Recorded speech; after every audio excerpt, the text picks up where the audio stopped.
Bank shift shifters from Aeroflow Performance are truly the modern shifter for the modern age. Featuring a full bespoke billet case, all shifters are designed for right-hand drive vehicles with an LED lit gear position indicator. Available in either ratchet or gated options, as well as OEM replacement shifters for popular Holden and Ford vehicles. A large range of bank shift spares are available for each shifter that includes shifter cables, brackets, lever and gate kits, trans brake buttons and drop boxes for the ideal mounting solution. Shift into gear and check out a full listing at aeroflowperformance.com. How would it be if we funded a pilot program for you to run that enabled you to bring some vision impaired kids onto the Saints Play program? Oh wow, that would mean the world. My reward is the smile on the kids' faces. And since you've given so much to others, we'd also like to do something for you personally. How would it feel if Pepper sent you, your partner, and your daughter Molly to the Gold Coast for a few days? Awesome. I don't know what to say. It amazes me. Thank you very much. BikeReview.com.au is Australia's leading website for performance and modified motorcycles.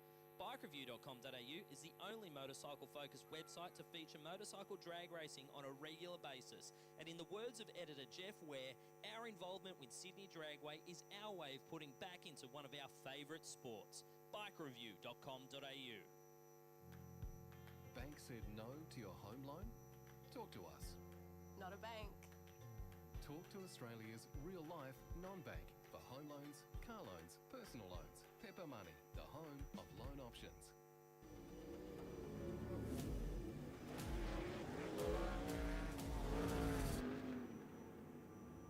I have this incredible drive to succeed.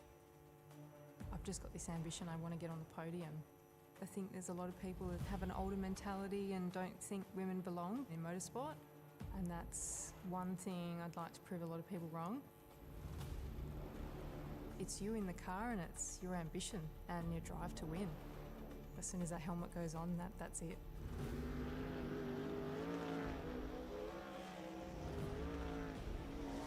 I'm Brooke Newson. I'm a sprint car and outlaw kart driver.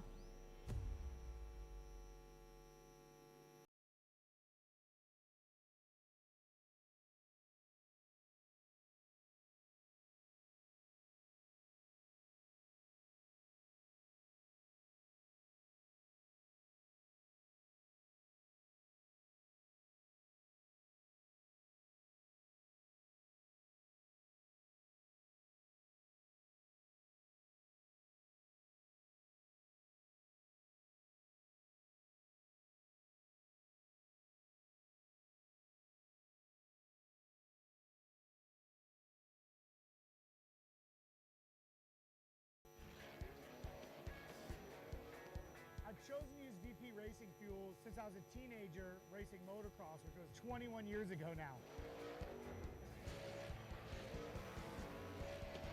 I just have a really personal trust with VP racing fuels. Running on the ragged edge of blowing up and not, a lot of it has to do with the race fuel, and that's what we rely on, VP racing fuels. VP has been making racing fuel for 43 years.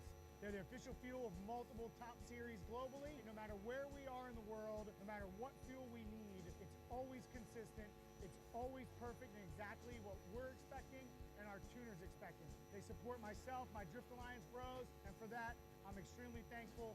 Keep making amazing fuels, and we'll keep out there having fun.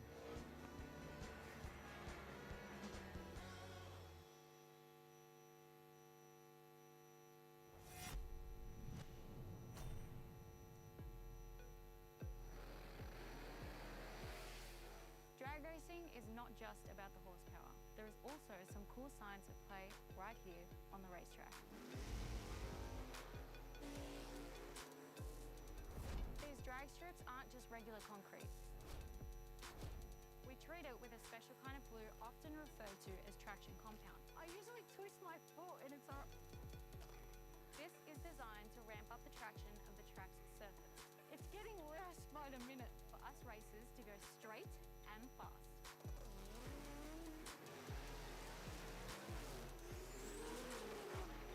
In drag racing, every millisecond counts.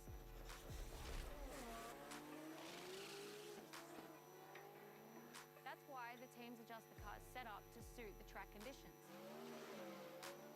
Teams can assess the traction on the track by using this interesting device called a traction meter gauge. The bottom of the device has a rubber pad that mimics a racing slip. To measure the track's grip value, the user stands on the base, ensuring the rubber pad bonds with the racing surface. Turning the torque arm on the top of the device will rotate the rubber pad. When the bond breaks, the user will see a number on the dial. Teams can then use this number to help create baselines for grip within their respective setup.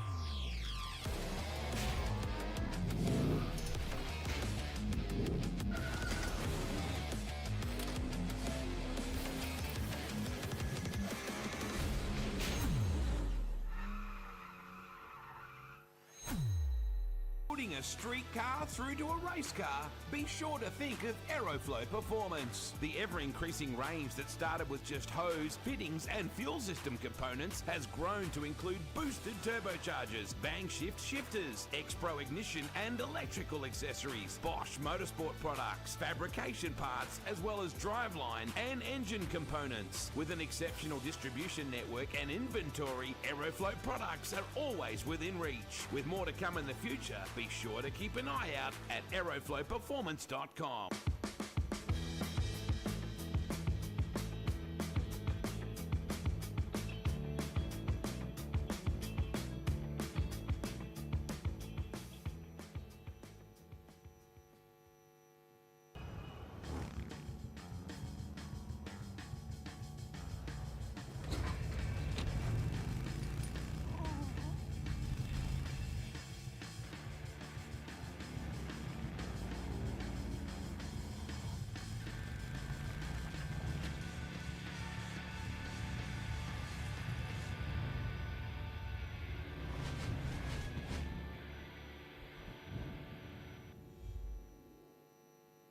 Bang shift shifters from Aeroflow Performance are truly the modern shifter for the modern age. Featuring a full bespoke billet case, all shifters are designed for right-hand drive vehicles with an LED lit gear position indicator. Available in either ratchet or gated options, as well as OEM replacement shifters for popular Holden and Ford vehicles. A large range of bang shift spares are available for each shifter that includes shifter cables, brackets, lever and gate kits, trans brake buttons and drop boxes for the ideal mounting solution. Shift into gear and check out a full listing at aeroflowperformance.com. How would it be if we funded a pilot program for you to run that enabled you to bring some vision impaired kids onto the Saints Play program? Oh wow, that would mean the world. My reward is the smile on the kids' faces. And since you've given so much to others, we'd also like to do something for you personally. How would it feel if Pepper sent you, your partner, and your daughter Molly to the Gold Coast for a few days? Yeah, awesome. I don't know what to say. It amazes me. Thank you very much. BikeReview.com.au is Australia's leading website for performance and modified motorcycles. BikeReview.com.au is the only motorcycle-focused website to feature motorcycle drag racing on a regular basis. And in the words of editor Jeff Ware, our involvement with Sydney Dragway is our way of putting back into one of our favourite sports. BikeReview.com.au. Bank said no to your home loan? Talk to us. Not a bank. Talk to Australia's real-life non-bank for home loans, car loans, personal loans. Pepper Money, the home of loan options.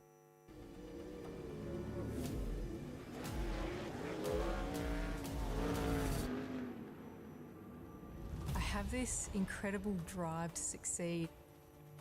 I've just got this ambition, I want to get on the podium. I think there's a lot of people that have an older mentality and don't think women belong in motorsport. And that's one thing I'd like to prove a lot of people wrong. It's you in the car and it's your ambition and your drive to win. As soon as that helmet goes on, that's it.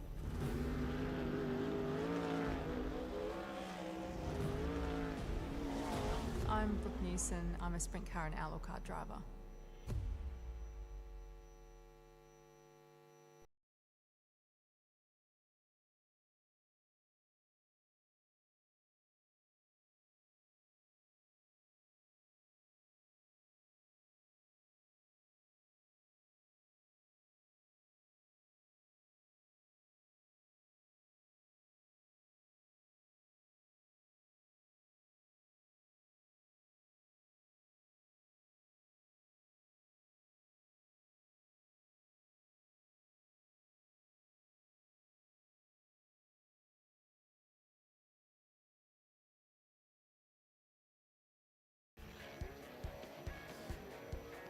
I've chosen to use VP racing fuel since I was a teenager racing motocross, which was 21 years ago now.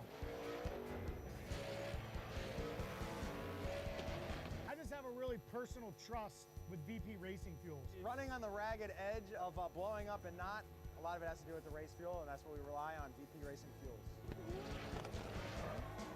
VP has been making racing fuel for 43 years.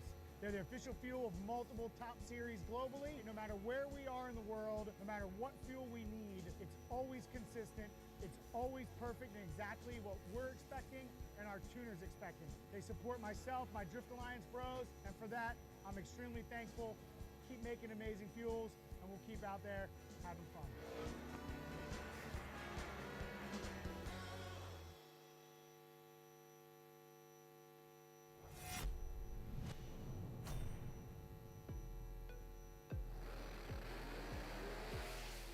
Drag racing is not just about the horsepower. There is also some cool science at play right here on the racetrack. These drag strips aren't just regular concrete. We treat it with a special kind of glue often referred to as traction compound. I usually twist my foot and it's This is designed to ramp up the traction of the track's surface. It's getting worse by the minute for us racers to go straight and fast.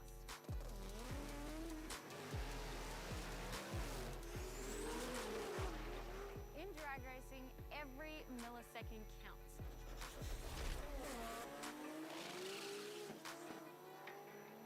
That's why the teams adjust the car's setup to suit the track conditions.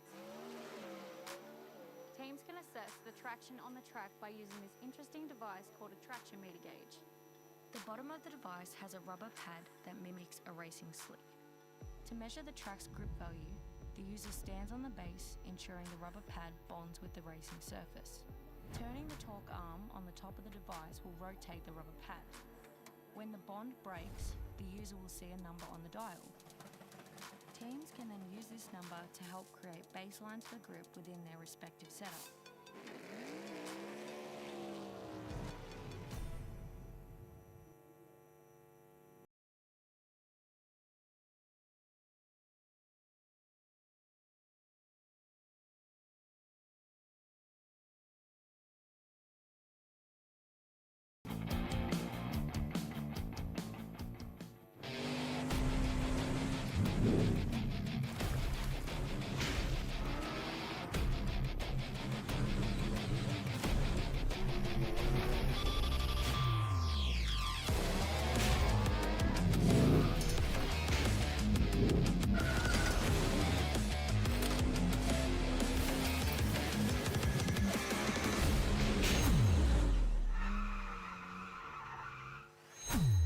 A street car through to a race car, be sure to think of Aeroflow Performance. The ever-increasing range that started with just hose, fittings and fuel system components has grown to include boosted turbochargers, bang shift shifters, X-Pro ignition and electrical accessories, Bosch Motorsport products, fabrication parts, as well as driveline and engine components. With an exceptional distribution network and inventory, Aeroflow products are always within reach. With more to come in the future, be sure to keep an eye out at aeroflowperformance.com.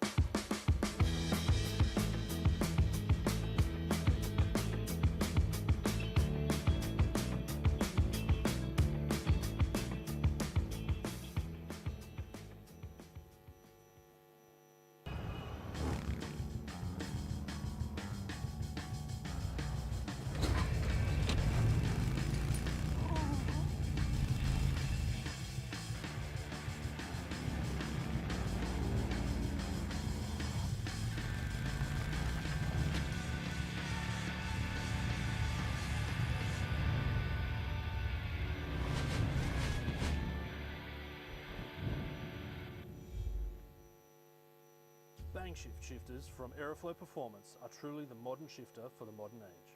Featuring a full bespoke billet case, all shifters are designed for right-hand drive vehicles with an LED lit gear position indicator. Available in either ratchet or gated options, as well as OEM replacement shifters for popular Holden and Ford vehicles. A large range of Bang shift spares are available for each shifter that includes shifter cables, brackets, lever and gate kits, trans brake buttons and drop boxes for the ideal mounting solution. Shift into gear and check out a full listing at aeroflowperformance.com. How would it be if we funded a pilot program for you to run that enabled you to bring some vision impaired kids onto the Saints Play program? Oh wow, that would mean the world. My reward is the smile on the kids' faces. And since you've given so much to others, we'd also like to do something for you personally. How would it feel if Pepper sent you, your partner, and your daughter Molly to the Gold Coast for a few days? Yeah, awesome. I don't know what to say. It amazes me. Thank you very much. BikeReview.com.au is Australia's leading website for performance and modified motorcycles. BikeReview.com.au is the only motorcycle-focused website to feature motorcycle drag racing on a regular basis. And in the words of editor Jeff Ware, our involvement with Sydney Dragway is our way of putting back into one of our favourite sports. BikeReview.com.au.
Welcome back to Sydney Dragway, everyone. We are here in the western suburbs of Sydney. It's a beautiful sunny day out there. It's getting warm, and we're giving you coverage for the 2200 DRA event, who have graciously allowed the No Prep Races Australia to come on board, and we're about to see the first round of racing in Big Tyre.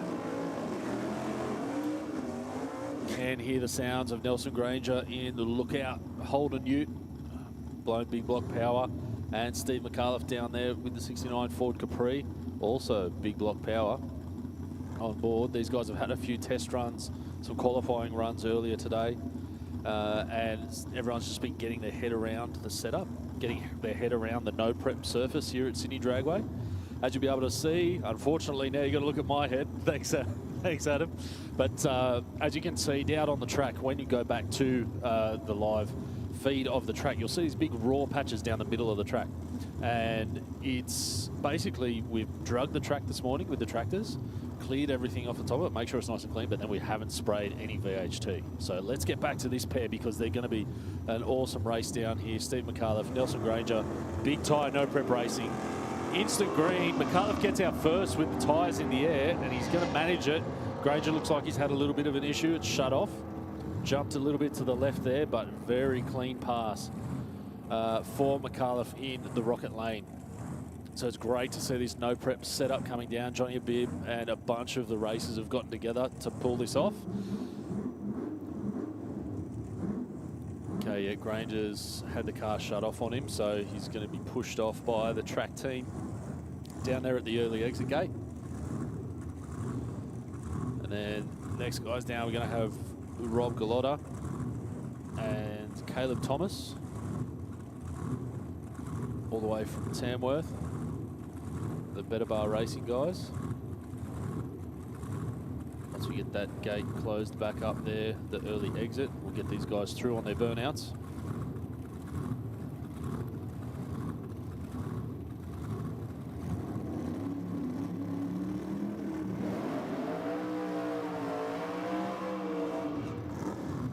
So as mentioned earlier, we do have No Prep Racing Australia running here today at 2200 DRA event. So as you'll see, there is no prep on the track, so it's all about power management. There's also an instant green on the tree. So instead of what most of these guys are going to be used to, which is either a pro tree or a sportsman tree, where you'll have full stage beams go on, then the 3 orange lights drop down before the green. Today what you'll see is both cars will come into stage and then it will go straight to green. So it's another interesting element that puts back on the racer, being ready to rock and roll. And then it's up to you to manage all the power that you can make. You can make 1,000, 1,500, 2,000 horsepower, which some of these cars are capable of doing, but it's being able to put it down on the track. And Caleb Thomas has been really good at doing that so far today, and goes again. He will take the win in that first round of racing over Robert Gallotta. So big congratulations to the guys from Better Bar Racing. Great to see them make the trip down here. And we got Daddy Better Bar, Brian Thomas, down there in the Camaro, up against Will Wallace, who's one of the sponsors for this event today.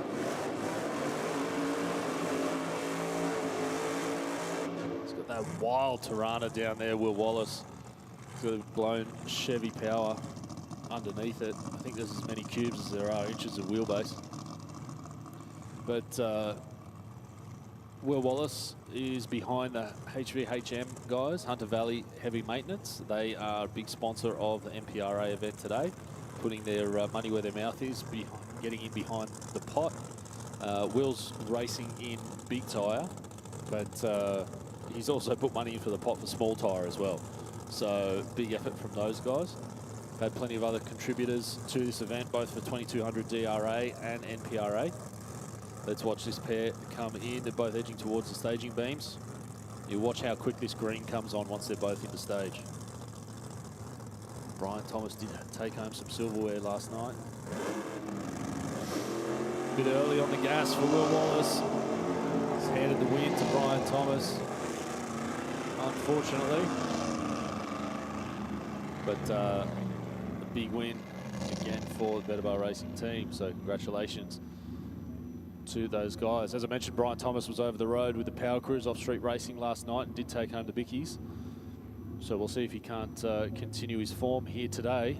He's certainly been on it when it comes to this no prep action. As I mentioned, plenty of people have been on board with that. Some great sponsors. Jason at Gear Exchange. We've got the boys at Speed for Sale, Nitrous Refills, and Pat DiFrancesco from Fruit World Penrith.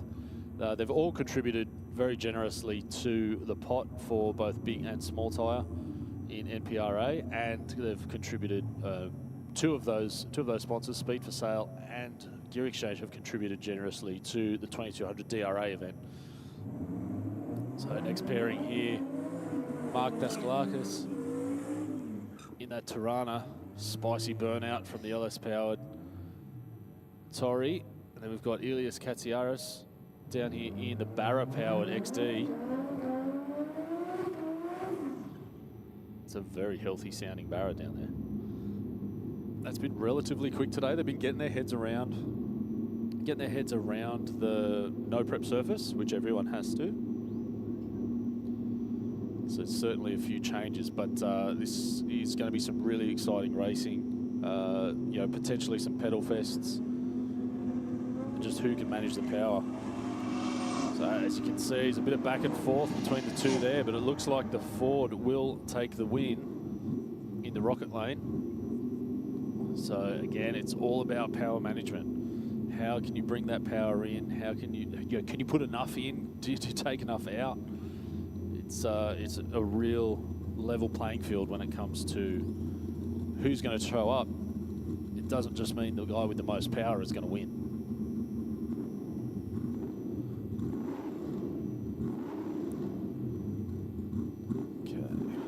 So that was a couple of small tyre runners on the previous pass. Wait for our next pairing to come through. As I mentioned, we are racing now, guys. We had qualifying and testing this morning from about 9:30 through to 12. And now we've got scheduled from 1 p.m. to 7 p.m. here at Sydney Dragway to run the rest of racing today. So we've got the big tyre and small tyre set up with the no prep guys, and then the 2200 DRA guys also have dial your own foot brake, trans brake, and there's a couple of bikes out here as well.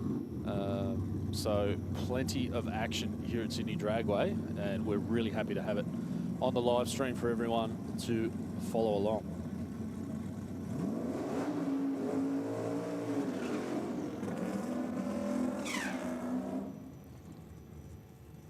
Okay, so Mark Peters in the LH Tirana in the Aeroflow lane. And then we've got Chris Shepherd in a HJ sedan down there in the Rocket lane. Haven't seen Chris Shepherd run today, so it'll be interesting. I think it's the guys from Warhorse Motorsports behind that car. Gets away all right, lifts the front. They've been working on that no prep setup. Great win. First hit off the trailer, and it puts the big check mark in the book. Okay, here's a couple of heavy hitters. We've got Simon Krieger. He's on small tyre in the Aeroflow lane, 615 cubic inches of nitrous-assisted big block goodness. And then over in the Rocket lane is the other way to go about things. Po Tung. Gas Racing 2J Power on board. People will be familiar with Po's exploits from Grudge Kings. Also here when the Street Outlaw guys came out. He competed both here in New South Wales, and he went down to Victoria as well. Went to take it to the guys with a bit of import action, as the US followers will deem it. But there's no shortage of experience and power underneath the bonnet of that ute in the Aeroflow lane either. So let's see how they manage it. Po's actually taken some, I saw on social media earlier, he's taken some cash from Krieger today, so let's see if he's going double or nothing. I think there might have been a bottle of something tasty down there as well. Boost comes up, bumps in, instant green. Wadding up the tyres, both of them fighting for traction, but it looks like the 2J will get the win on that pass. Another very impressive pass from the Gas crew and Po Tung in the Supra. But Krieger was not kidding down there either, so always battling a little bit of traction. But Po comes away with the victory. Not only did he take cash from Krieger, he took donuts from John Elphys from CV Performance earlier on. A whole box of donuts. Not just one or two, a whole box.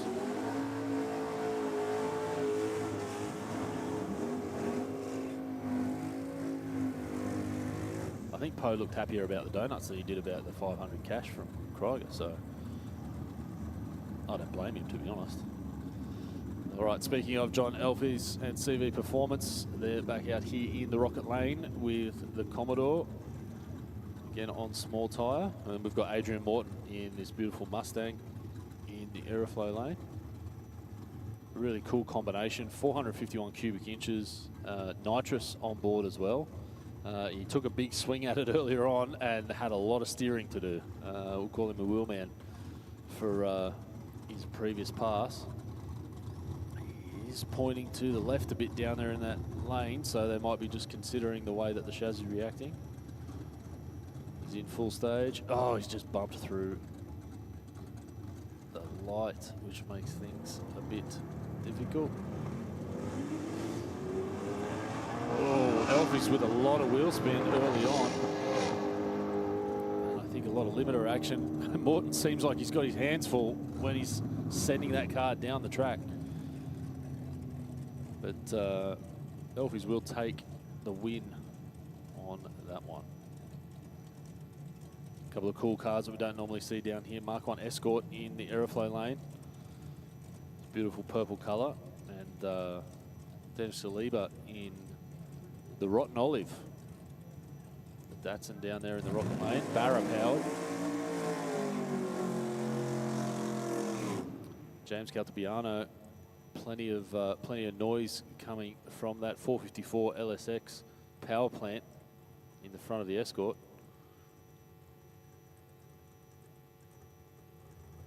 As you said, Saliba in the Rocket lane. Barra powered Datsun, big turbo, makes a good amount of power. It's had a lot of success doing some bit of roll racing here and there. Not ideal with the bump box, just not agreeing with the combination. So James just has to roll it down the track, basically. The Esky to take the win there. Really frustrating. The bump box has been the Achilles heel of the Rotten Olive today. There's a lot of potential there, but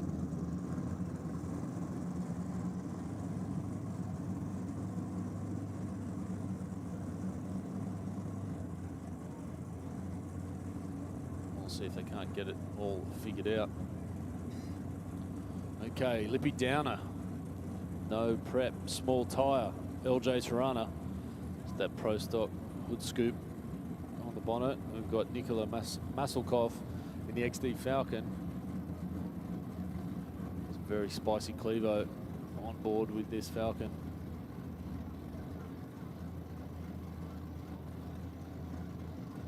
Just holding.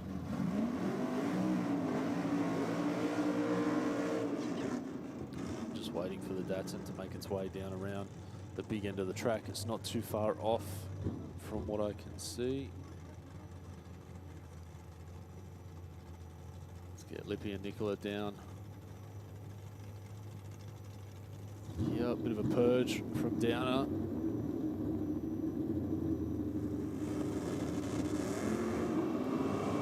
Nice hit, a lot of wheel spin from Maselkov. Looks like Downer will take the win there. He's managed the power a little bit better. Bit of a shame for Nicola. That car has looked very, very good in qualifying earlier today, but that's the no prep way of things. All right, Alan Vella back in the Ford Capri, small block Ford power. Really cool car, it's been around for quite a while. And we've got Danko Kinasevic from another Capri down in Victoria. So Addicted Performance, his performance workshop.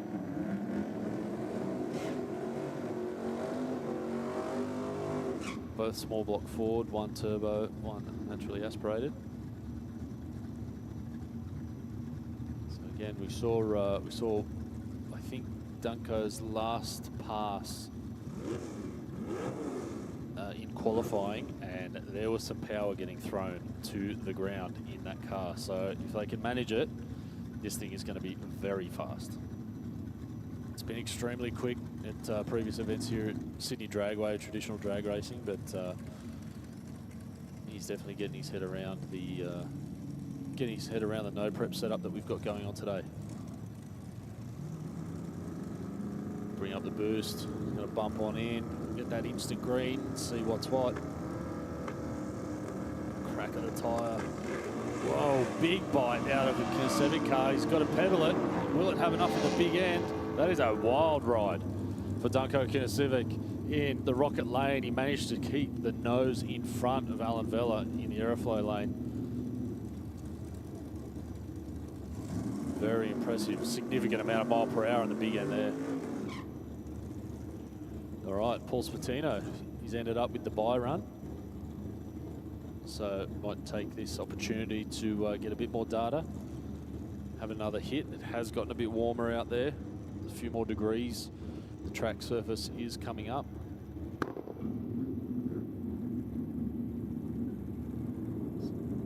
Paul's got Chevy nitrous power. A bit more restrained on the launch for Paul, but very clean run.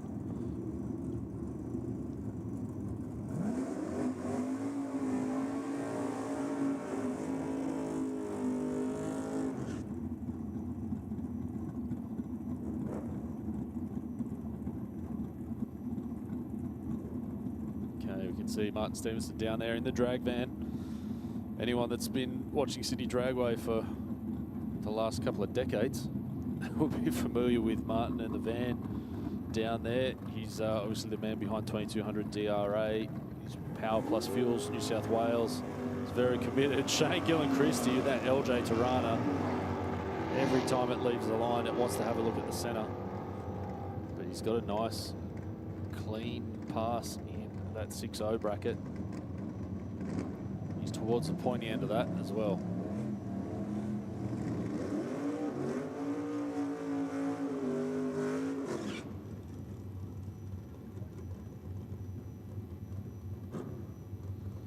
Okay, next pairing in the 6-0 bracket will be Eden Abella in LS Turbo VY Commodore Ute and Michael Little in the LJ Tirana. See, he's got Power Plus Fuels on board. That combination, St Mary's Engines.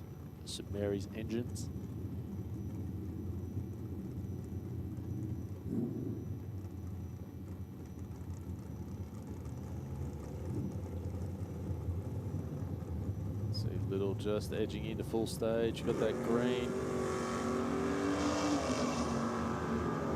Looks like the lightweight, aspirated action of Little has come away with the win there.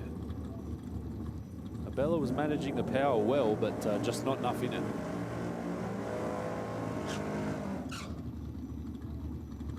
Okay, Adam Bowers down there in the rocket lane in the HQ.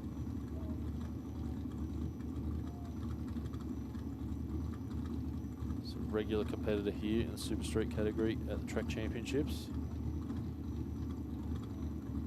Today's in the foot brake DYO class.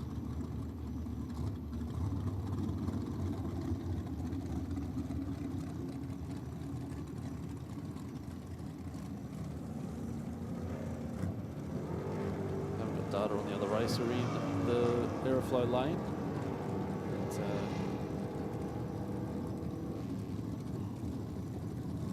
breakout for Bowers. Double breakout actually. So Bowers takes the win after breaking out less.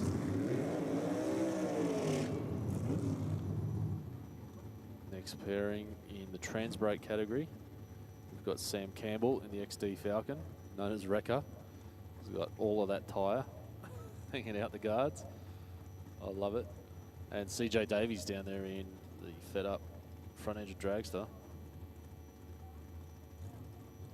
So we've got a 660 dial in here versus a 530. So main difference for these guys is normally they'd be running to a Sportsman or a Pro Tree.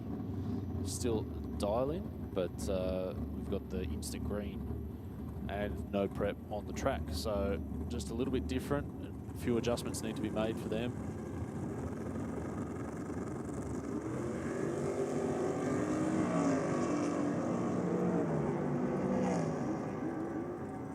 And breakout from Campbell means that CJ is going to run on through with the win. Pretty close on the dial in there as well.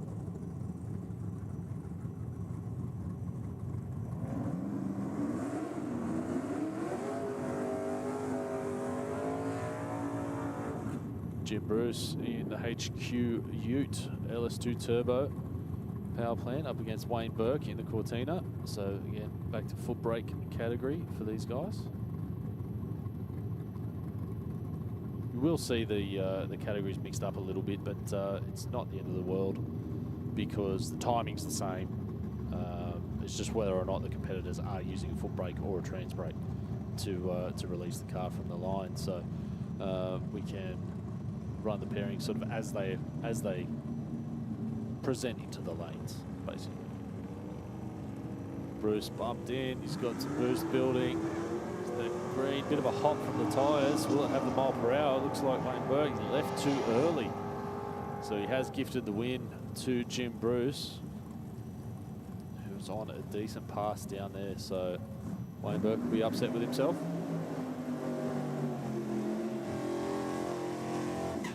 Back again, Debbie Robb in the XB Coupe, 532 cubic inches of big block in the Coupe, and Mark End in the Ford Anglia. Super cool little truck, I guess you'd call it.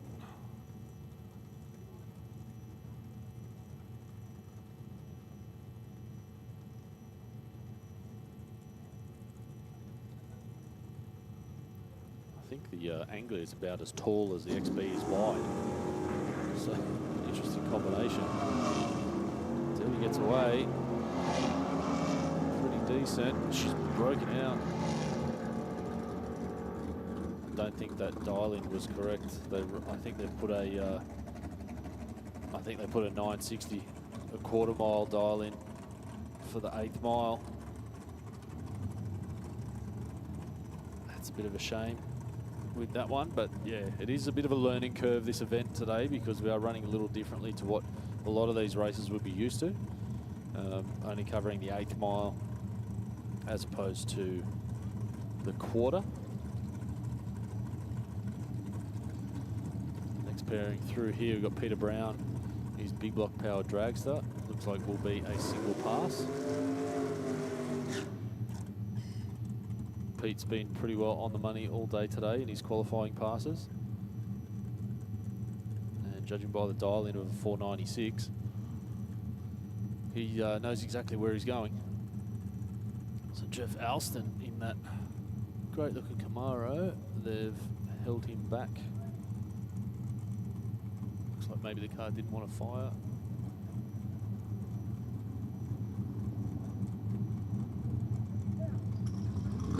There we go, they got it running now. Squirt a bit of starting fluid down its throat. Okay, let's see Pete Brown, he's going to make his solo pass. He's just edging in here.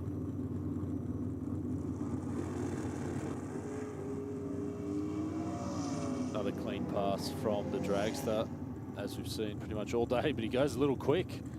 I talked him up and gave him the commentator's curse. Luckily enough, though, it was a solo, so he'll still take the win.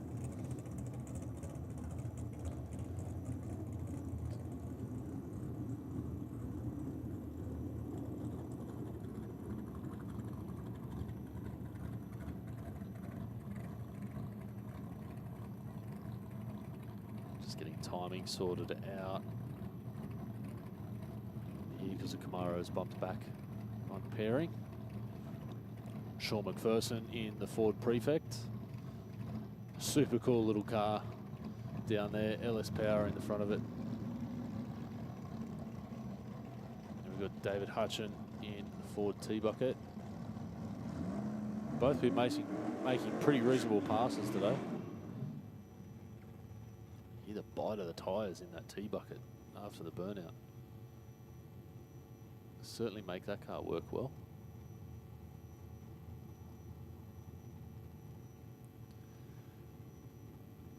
If you are watching along at home on the live stream, guys, make sure you give it a like, a share, and a follow. Subscribe to the YouTube channel.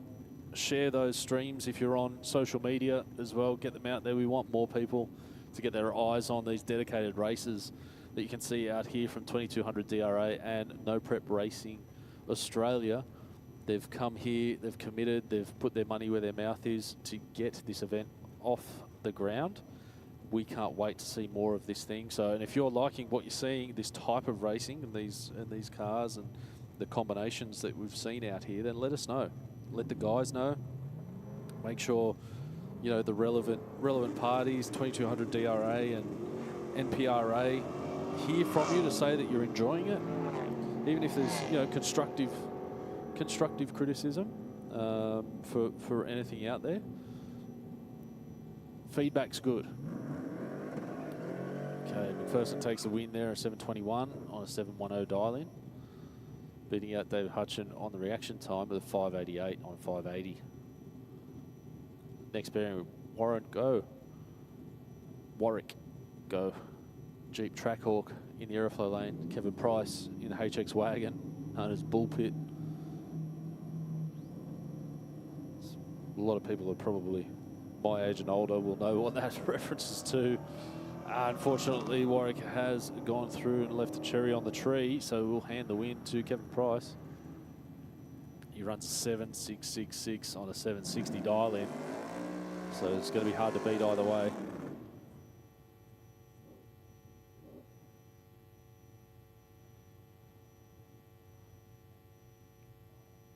Good, couple of Tiranas coming up for our next pairing.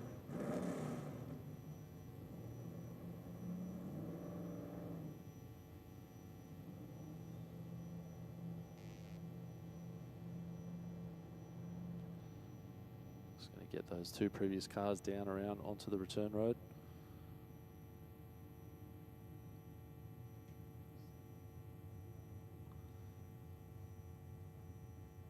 Get the timing boards reset, and then we can continue racing.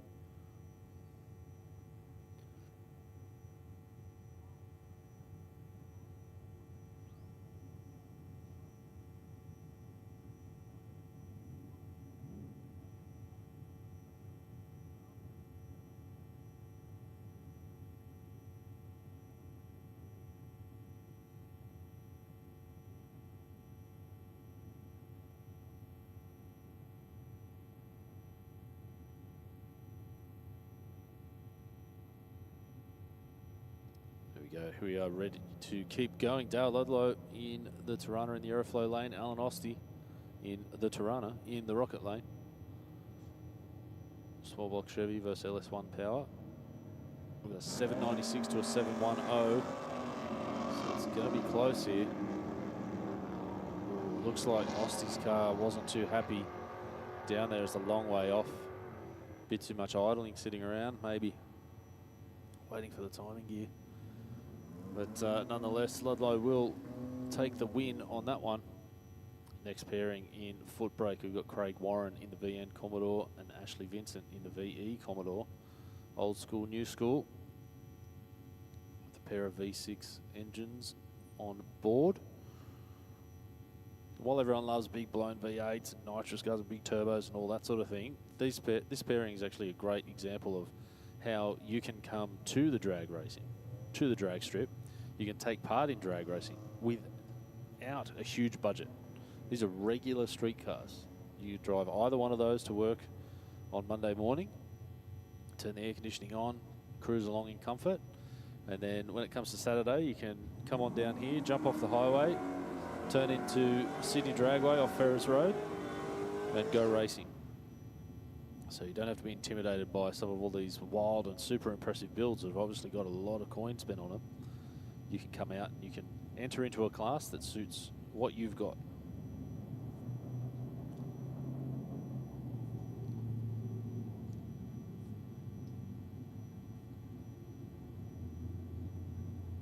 A pair of Commodores out here. I think we might have the wrong details on that VE. Ogden, I believe, in the Aeroflow lane, and Sam Fullerton in the Rocket lane.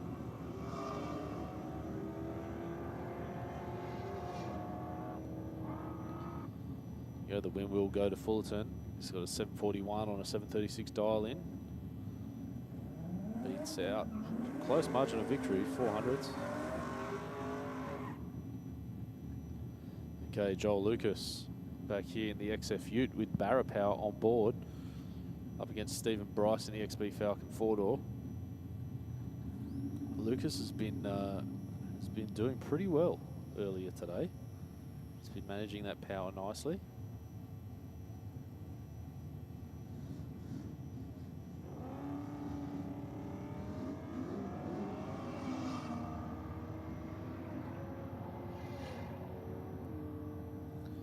Does so again. 715 dial-in, runs a 718 with a 1 at 100 miles per hour. To a 793 on a 784.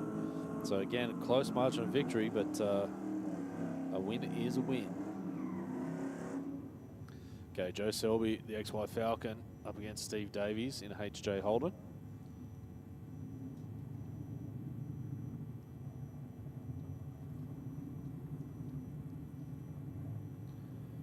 Holden 308 power in the HJ up against 393 cubes of Windsor in the XY. Looks like the XY is going to get there first, but Joe breaks out. And Steve Davies was a bit off on his dial in as well, so he's been gifted a win there. He'll be very happy about that. Next up, Stephen Halliday in the 71 Tirana. Another Holden 308 power plant. Back out here at Sydney Dragway. Then we've got Daniel Taylor. Both on a 701. Big block tied all the way down. Oh, Taylor breaks out in a big way. 705 on a 701 for Halliday. It means that he was right there. When you know you're ahead, it's hard to back off. That's the tricky thing when it comes down to dial your own and index racing. Okay, we've got Andy Box in the HQ Ute. It's a small block Chevy with 775 dialed in. And then we've got Joe Campagna, the hooligan, in this little Vauxhall Viva with the Holden 6-cylinder power. 949. Andy Box has gifted the win to Joe Campagna. All he needs to do is keep it in a straight line. He's left before the tree, Andy. So the Vauxhall Viva will take the win. Pretty close on his dial in as well. 953 on a 949. Can't underestimate the car. Just because it doesn't have 1,000,000 horsepower doesn't mean it's not a good racer in there behind the wheel. Okay, Melanie Lucas back up in the Aeroflow lane. 427 small block Ford power on the big ZB Fairlane. We've got Ethan Hurst with an LS2 powered Commodore in the Rocket lane. Edge into full stage. Ethan Hurst has had a bit of a sleep on the light. Unless Melanie breaks out, which she doesn't, she will take the win comfortably on that one. Bit of a shame for Ethan there. He'll get around it.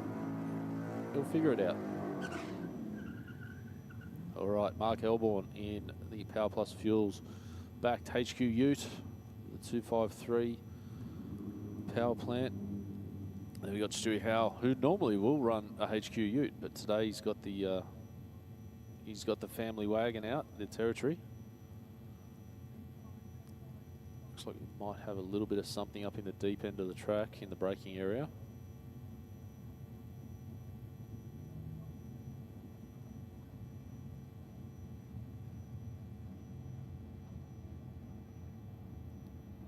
I'm just going to check timing beacons as we go down there.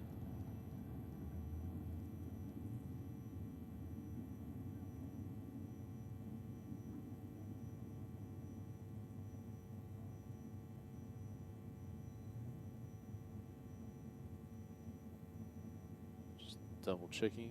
It's some wonderful wildlife making an appearance and taking up residency in some of the timing gear here at Sydney Dragway sometimes.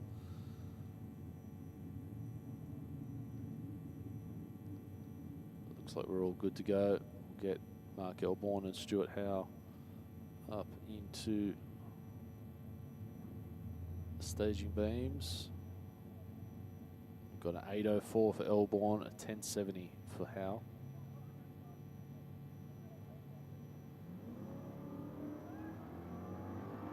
Let's see. Looks like Elborn should get to the strip first. He does, takes the win. Both a little off, but reaction times all come into play there.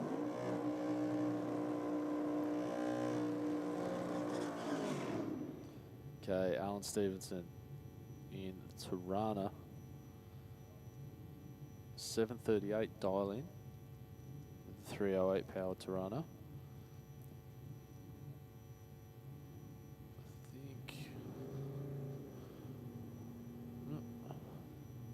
On the board that Freer was going to come through, but maybe not. Stevenson will be on a solo pass here. He's in full stage. Lights down. Just has to basically accept the beams and roll through.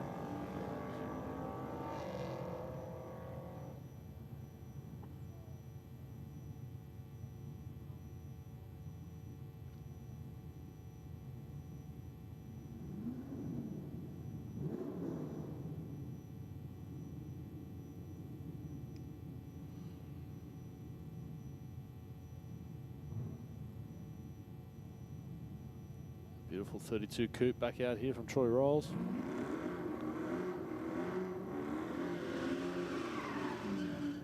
Cooper Bennett back again with the VS Ute V6 Ecotech power with a little bit of nitrous. So let's see, we've got an 860 dial in to a 680.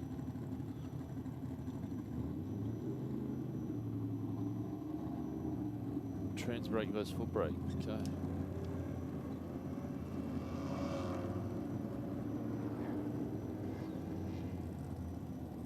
Rolls gets their first. Cooper breaking out. Big breakout, unfortunately. But Rolls on the money, and we'll coast on through to the next round.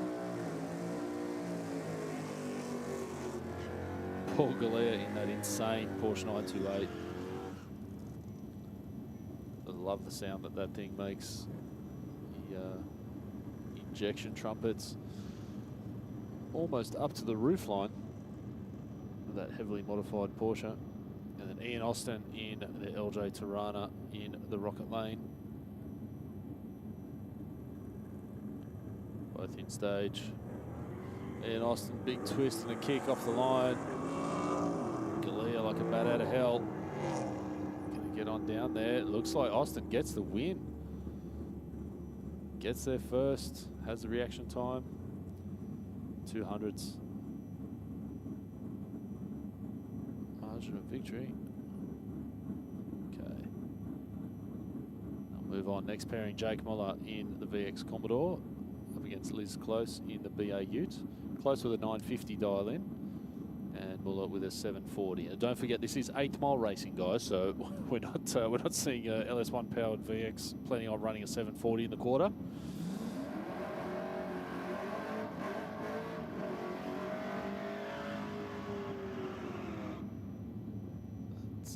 So, yep, once again, just a reminder, this is the 2200 DRA event, Drag Race Association.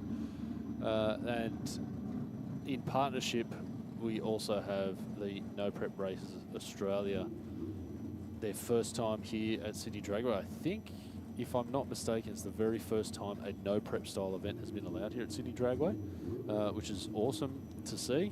You'll notice when you can see the big black dark strips down the middle of the track, we're not spraying any traction compound on the track today. All the racers have agreed to that. Puts a different aspect on things. Jake Muller, unfortunately, leaving a bit too early on the tree there. I'm just dropping my water bottle on the floor because I was so excited by that launch. It's pretty close with the win. Brett McNiff back out in the Valiant hardtop. Tough car, cool livery, great engine. Very exciting to watch and see. We get the tyres up in the air on this one. Got a 577 dial in.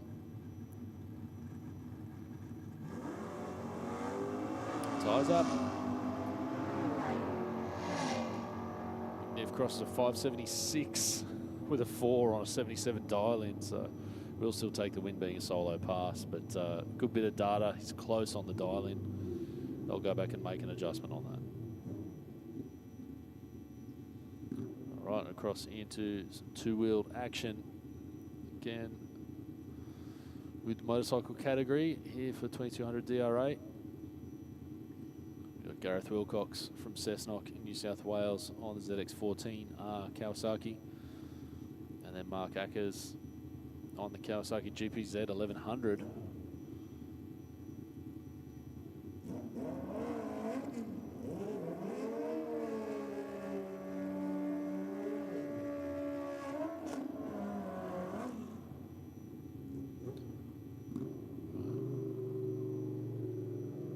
Season pair of races here. We're seeing Gareth Wilcox on a regular basis out at track championships.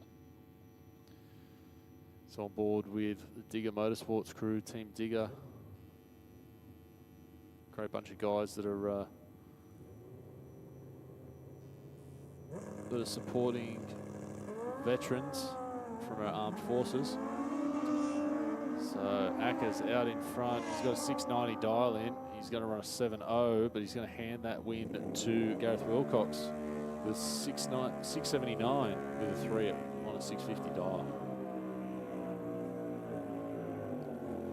Travis McCleverty down there in the Aeroflow lane, GSXR 750.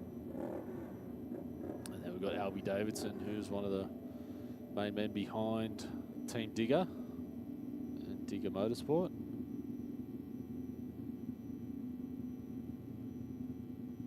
Love seeing these guys out here. Albie told us last time at the Track Champs that he's given the Track Champs a bit of a miss, but he'll get out whenever he can with these style events. Ooh, McCleverty with the breakout, handing the win to Davidson.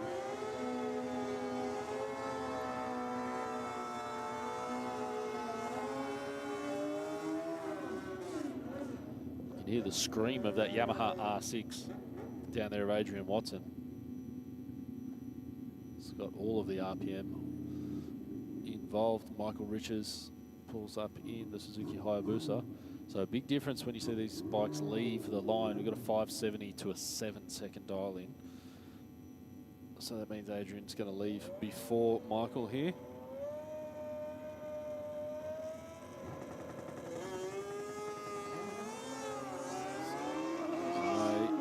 Similar reaction time from both riders. Ooh, Watson gets the win. 7.01 with a 1 on a 7.00. Very nice pass from Watson on the little R6 there. It's not all about cubes or CCs when we're talking metric bikes. We've got Joe Curry down on the V-Rod Destroyer. I think it's just a street bike today, I'm sorry. And Sean Close in a Suzuki 750 CC. We've got a 780 dial in for Curry on a 730 dial in for Close.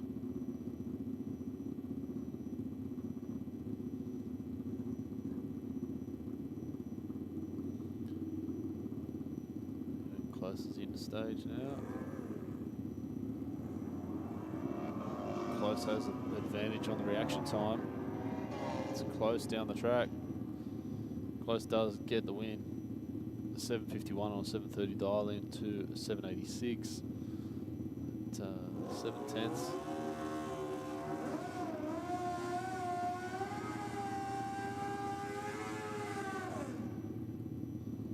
All right, Lucas Nago, 1000cc Suzuki GSXR up against Ron Adams on the Destroyer. Ron had a little bit of an issue on the last pass, but I'm sure they've gotten around it and got it fixed up. Getting back out here. We've got a 603 dial in for Nago and a 60 with Ron Adams, so it'll be hard to pick the difference with the instant green on this one.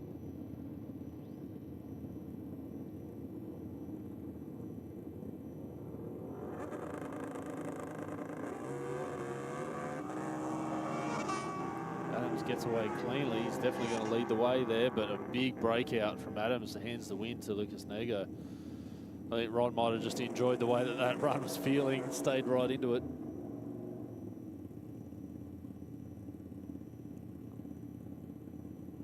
Next up, we've got Cheryl Hallard down here on the V-Rod. She's got a 609 dial in down there. It will be a solo pass, so she's just got to make a clean run and move on to the next round.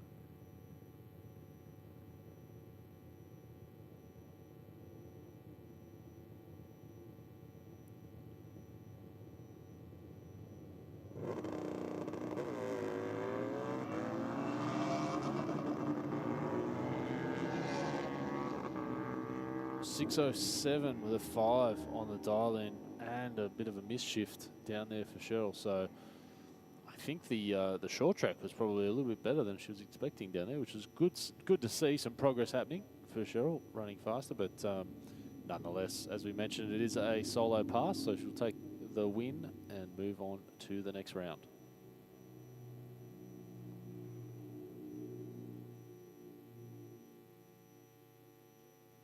Right, and we will have a short break as we wait for the next round to come back around here at Sydney Dragway. So stick with us on the live stream. We'll hand off to some ads. Will probably be about 15 minutes as we let all the races recover. We'll let the NPRA guys do their chip draw for the next round. And we'll be back with more action here at Sydney Dragway. Bank said no to your home loan? Talk to us. Not a bank. Talk to Australia's real-life non-bank for home loans, car loans, personal loans. Pepper Money, the home of loan options.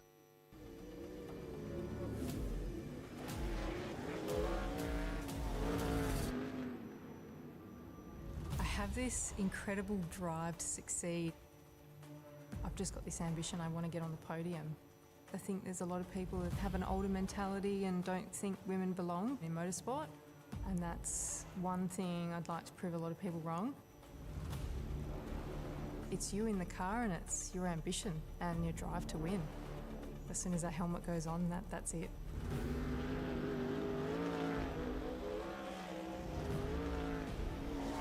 I'm Brooke Newson. I'm a sprint car and outlaw kart driver.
a street car through to a race car, be sure to think of Aeroflow Performance. The ever-increasing range that started with just hose, fittings and fuel system components has grown to include boosted turbochargers, bang shift shifters, X-Pro ignition and electrical accessories, Bosch Motorsport products, fabrication parts, as well as driveline and engine components. With an exceptional distribution network and inventory, Aeroflow products are always within reach. With more to come in the future, be sure to keep an eye out at aeroflowperformance.com.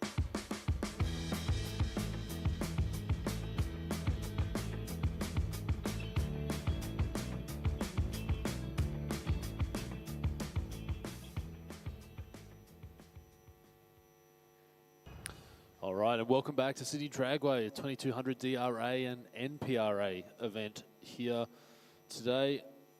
Beautiful Saturday in Western Sydney. It's nice and warm out there. Giving our competitors a few challenges. As we've mentioned a couple of times on the stream today, we are running no prep style on the track today, so you can see those big dark grooves through the middle of the lanes. There is no traction compound present out there, and we are running an instant green on the tree. So we're about to get into the second round of small tyre eliminations with the no prep guys. We're also coming up, we'll have big tyre, the 6.0 class, trans brake, dial your own, foot brake, dial your own, and bikes with the 2200 DRA group. It's been an awesome day of racing out here so far with a few different aspects. As I mentioned, no prep for the guys that normally run out here with a slick or a radial prep setup. They've been getting their heads around that. You might be able to see down if we can possibly change that. There we go. NPRA, No Prep Races Australia, out in force. They're showing some of the real gangsters that want to throw down on a no prep surface. There's plenty of horsepower that's getting managed down there on the track. So great to see Johnny Habib and his crew getting behind this category that we're hoping to expand and grow in the future. So really good event. Got Johnny here, he's down on the socials. He's put together a great group of racers that have really come and shown up to kick this off. And that's one of the reasons why we're so happy to have the stream going, so that everyone at home can see this no prep style, which I think you'll find there's a lot of cars that don't quite fit into, or some races that don't really feel like they want to do your traditional bracket or index racing. So essentially it's just run what you brung. The limiting factor is the tyre that you choose, whether it's big or small, and then it's up to you to get the power down to the track. So that's going to make it nice and exciting. And we've got a couple of fierce competitors that are about to pull into the burnout box here that will be doing just that. Paul Spatino in LJ Tirana in the Aeroflow lane, nitrous assisted small block Chevy, and James Caltabiano in the 73 Ford Escort with a 454 LSX on board. So obviously both winners of their previous round. Let's see who can move on to the next one.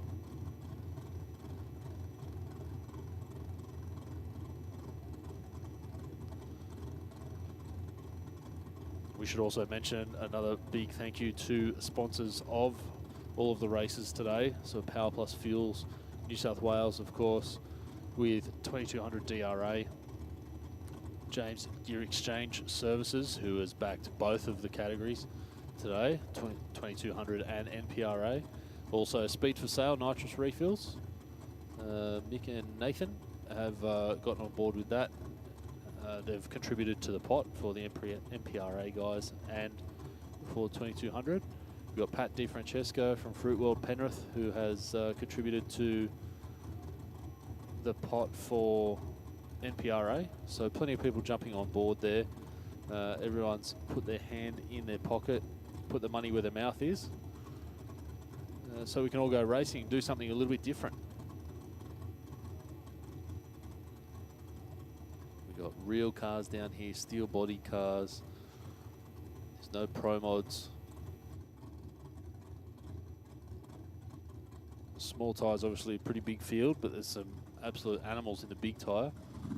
We've had people travel from pretty far away. All right, here we go. Caltabiano in the Escort in the Rocket lane. Spatino in the Aeroflow lane. A couple of purple people eaters down there.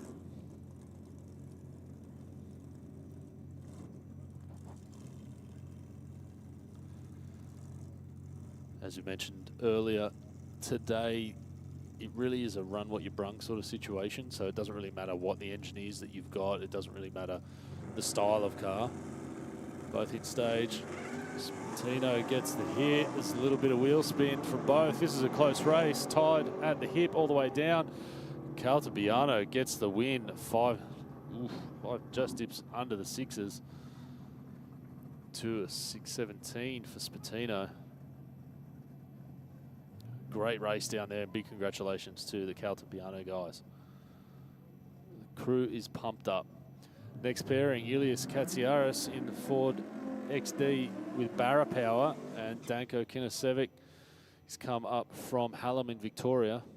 The Addicted Performance crew have turned up with this turbo small block Ford Capri.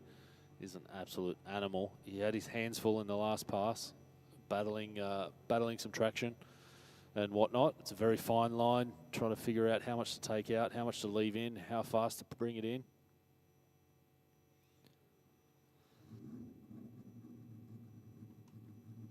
Katsiaris has been doing well today also. He's got the Barra turbo combination in that XD Falcon. See Danko bring it up on the chip. He's going to bump in. Gets it. Katsiaris has been left on the line, unfortunately. Kinasevic off with a great pass. Katsiaris will take this opportunity for a test pass, but got mighty close to the center line there, so having a good look. A little bit outside the groove, so to speak. All right, we've got the big gun, Po Tung. Oof. Heavy dry hop from the Supra there. He might try and back up and get another bite of the cherry on that one. Watch out, watch out, watch out, watch out, watch out, watch out!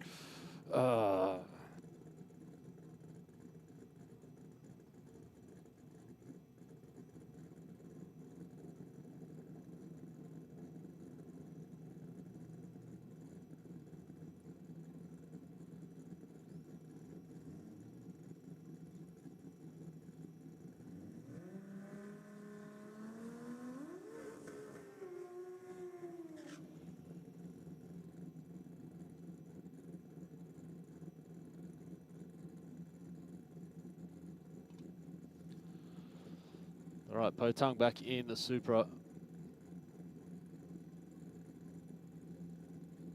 In the Aeroflow lane. And we've got Lippy Downer in the LJ Tirana in the Rocket lane. Nitrous small block Chevy up against big turbo 2J with a bit of nitrous on board too.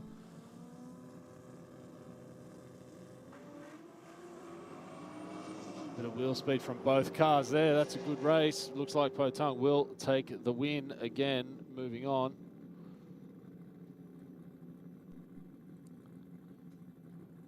Just make sure that the crew stops in down there. Check on track officials. Give us 2 minutes.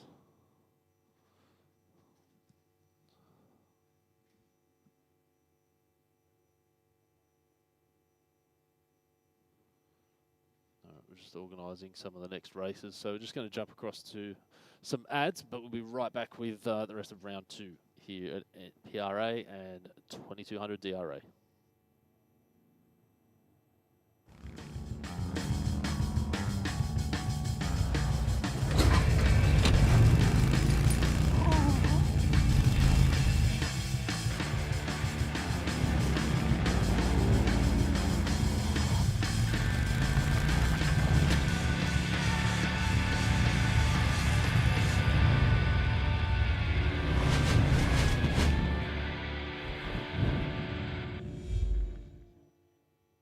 Bang Shift shifters from Aeroflow Performance are truly the modern shifter for the modern age. Featuring a full bespoke billet case, all shifters are designed for right-hand drive vehicles with an LED lit gear position indicator.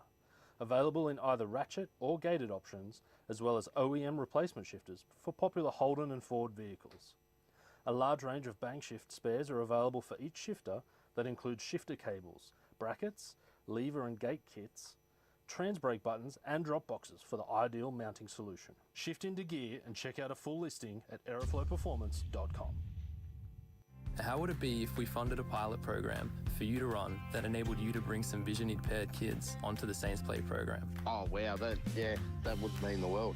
My reward is the smile on the kids' faces. And since you've given so much to others, we'd also like to do something for you personally. How would it feel if Pepper sent you, your partner, and your daughter Molly to the Gold Coast for a few days? Yeah, awesome. I don't know what to say. It amazes me. Thank you very much. Bikereview.com.au.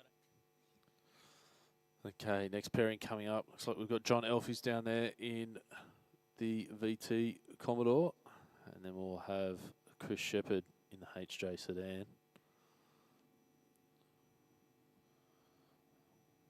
This is round 2, no prep, small tyre.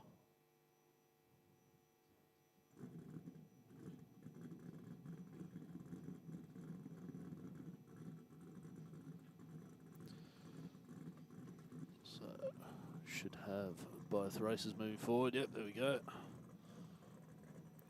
Warhorse Motorsports, HJ in the Aeroflow lane.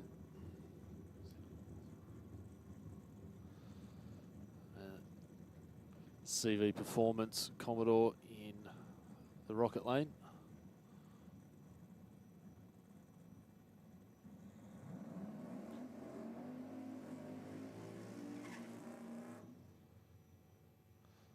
Christopher Shepherd in the Aeroflow lane was a little bit late to the party this morning. Missed the qualifying or testing passes earlier on, but came out in the first round and took the win straight off the trailer. So pretty keen there. He's got a tough fight up against him in John Elfies.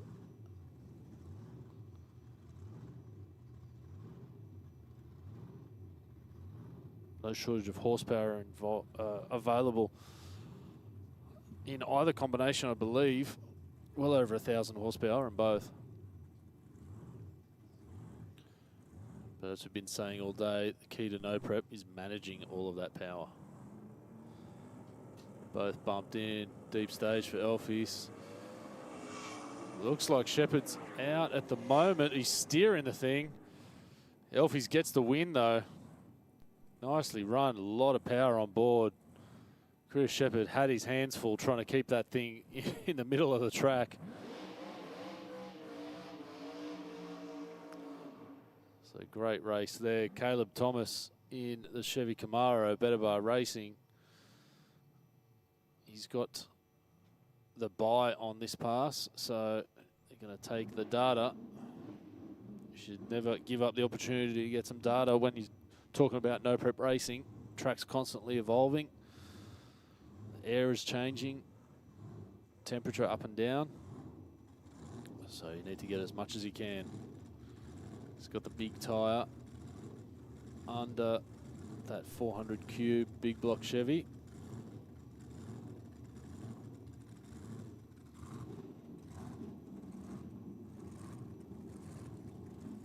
Move into stage. Yeah, a bit of wheel hop happening there for Caleb Thomas in the short track, but managed to keep the RPM up. Runs through with a nice pass. Move around.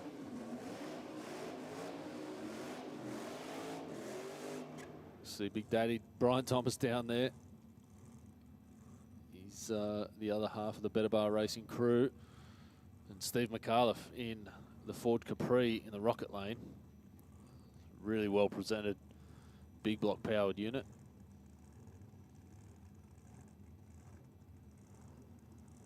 So anyone can take the win here, particularly with this no prep. Thomas has certainly shown that He's got a few things figured out in this no prep racing scene, that's for sure.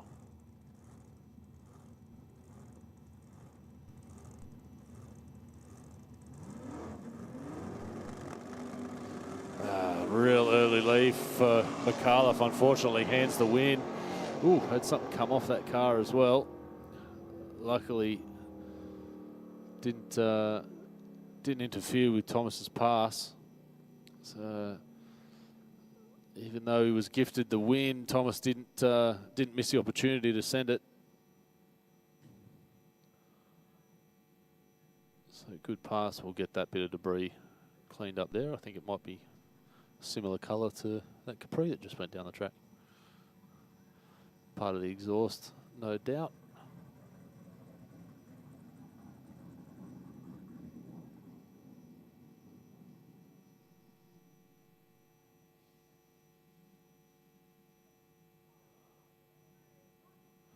Nicely done. All right, so that will be the end of Big Tyre in the no prep, guys. We'll just check the rest of the track, make sure that that's all good, and then we'll run into the 6.0 class.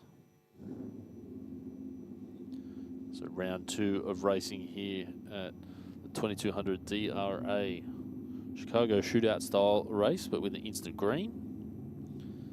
As I said, we've got no prep races Australia on board today with us, as you've just seen those guys run down through there,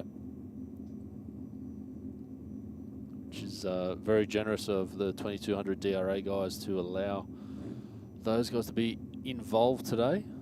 Gives us a different aspect of drag racing that we don't often see here at Sydney Dragway.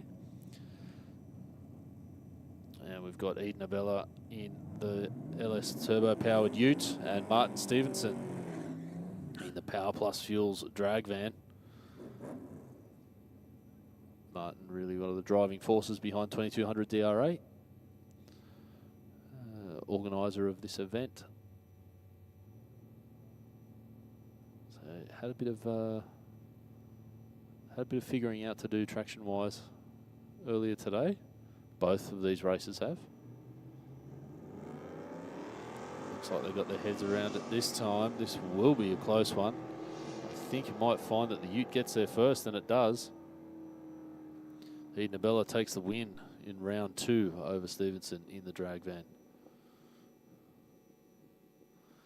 And that's heads up racing for you folks. So you can see the difference in mile per hour there, a good 10 miles per hour at the 8th. Previous PBs, if they ran their qualifying times, it would have been 15 miles per hour, almost 15 miles per hour difference between the two cars there. So once the short track's over, it's really up to how hard you can lay the power in down the track. So you'll often see a power adder involved with these combinations, whether it's nitrous, supercharging, or turbocharging. So good power management is what it's all about.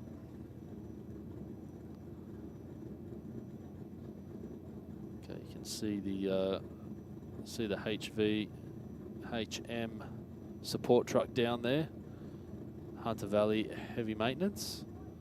Will Wallace, a big supporter of the MPRA effort today. He's racing in. He was racing in Big Tyre, but has put money in the pot for small tyre. So you know that he's got everyone's back here. Okay, Shane Gillen Christie in the LH Tirana, I believe that is. But Michael Little up against the LJ Tirana.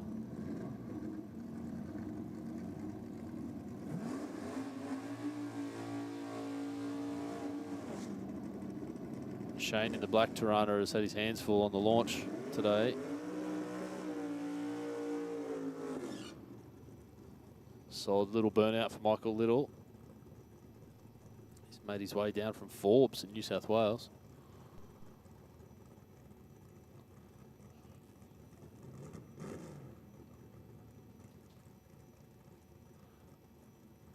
All right, we've got Gillen Christie in pre-stage, waiting on Little to edge his way in.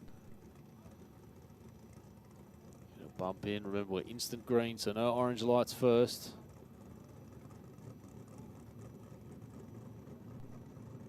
Both cars full stage. A big look at the centre again from Gillen Christie. Does he have the horsepower to stay ahead? He doesn't. Little runs him down. Just managed to keep that total package a little bit quicker. Almost identical mile per hour at the stripe, but a 10th in hand for Michael Little in the Rocket Lane, moving on to the next round.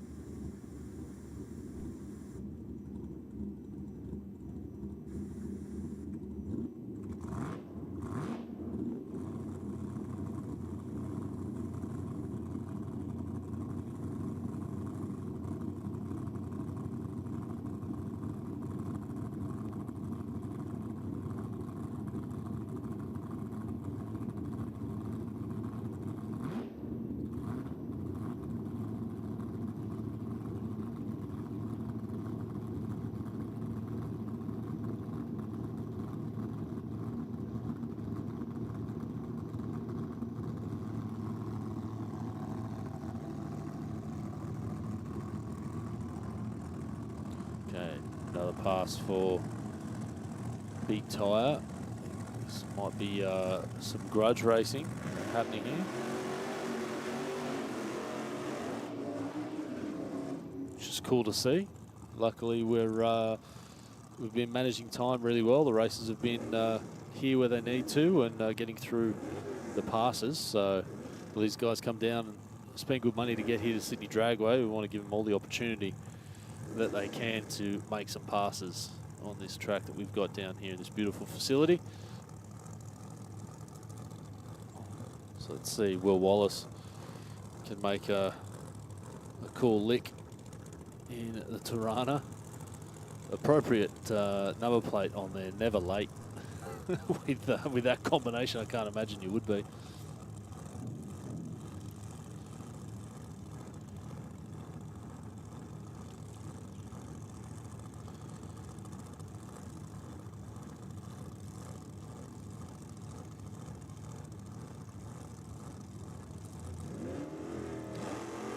There we go.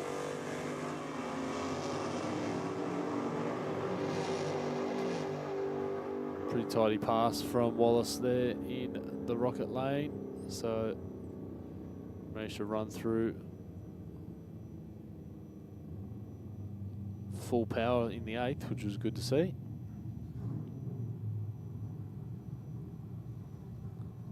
And we'll move back across to Transbrake, dial your own.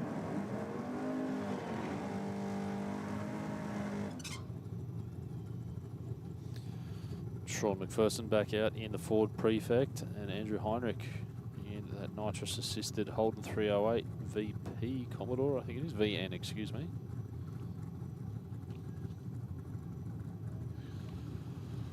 Let's see the little Prefect. Oh, Prefect wasn't quite ready to get going there, so looks like Heinrich will comfortably take the win on this pass.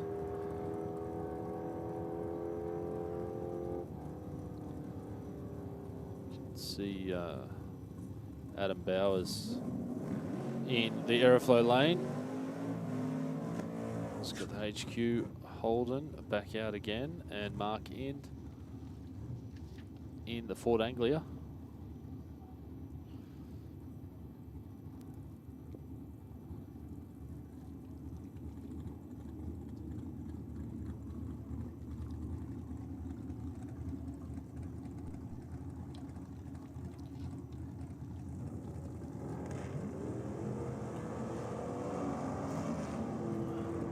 Instant Green's catching both races out there a bit, not the usual reaction times, but Bowers will take the win. 9:51 on a 6:39 to a, excuse me, a 6:51 on a 6:39 to a 6:89 to a 6:40 for IND. So pretty safe margin there. Peter Brown back out in the big block dragster. There he has his foot brake class, with a 493, which coincidentally is what he ran last time out on a solo pass, which was a breakout. So he's moved the dial-in down to a 493. Sam Campbell with 635. Transbrake DYO. He had a big breakout last time as well. So we're all adjusting our dial-ins.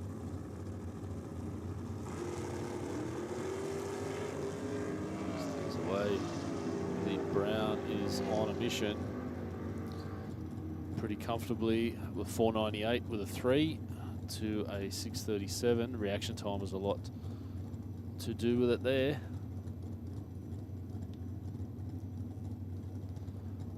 Next pairing through, we'll see CJ Davies in the front engine dragster. He's dialed in at 530. We've got Jim Bruce in the LS powered HQ Ute on a 680.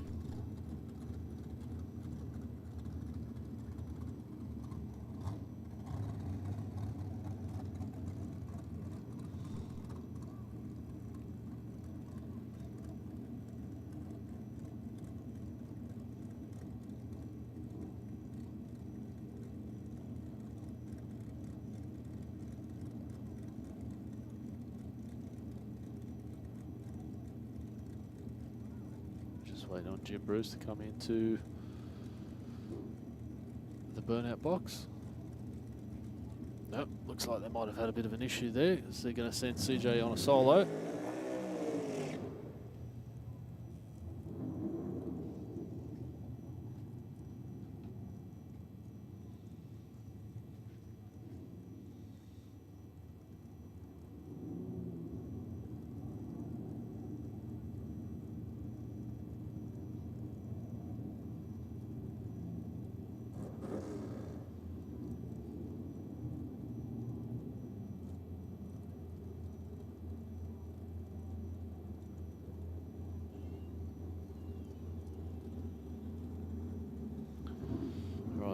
Davies up at pre-stage.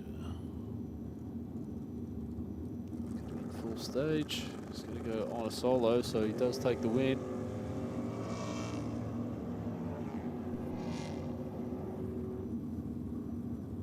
Slight breakout from CJ on that one. A 529 with a 6 on a 530, but no stress as it was a solo pass. Okay, Debbie Robb back down in the XB coupe. 532 big block Ford.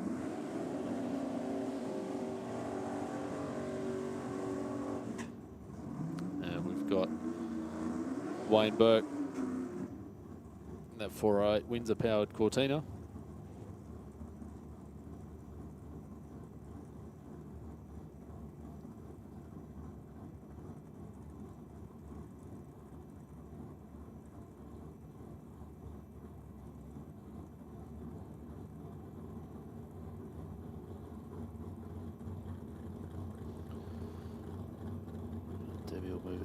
To full stage, and we'll get these two going. Red light on the tree for Debbie, and a bit of a close look at the centre line there. Just runs it all the way down the middle of the track. Hands the win to Wayne Burke with a 593 with a 7.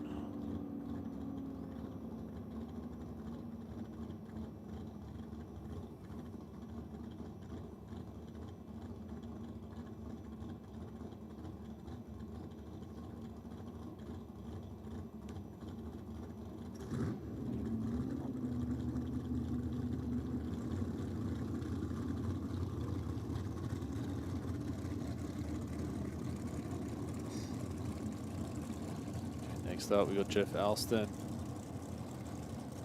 in the Transbrake class 520 with his dial-in, and Dave Hutchin. A T-bucket with a 580. We missed Jeff Alston on the last round. I don't think he managed to. Bring the car out, or it didn't make a pass for some reason. The crew have got it turned around and back out again.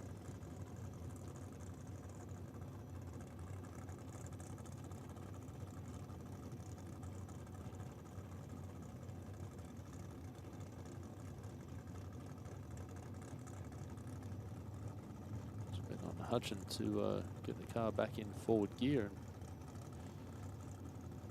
make the stage.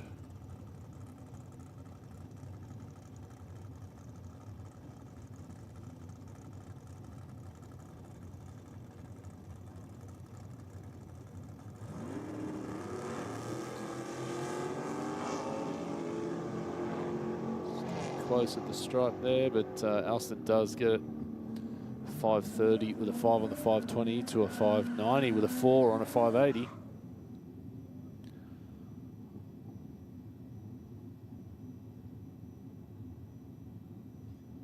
Next pairing, Trackhawk Jeep in the Aeroflow lane up against the Barra-powered XF Ute in the Rocket lane. Warwick Go. Joel Lucas. Lucas has been running quite well today. He's got a 715 dial in to a 760 for the Trackhawk. Clean launch from both. The XF is going to be hard to beat here. He does take the win, a 719 with a 9 to a 771 with a 1.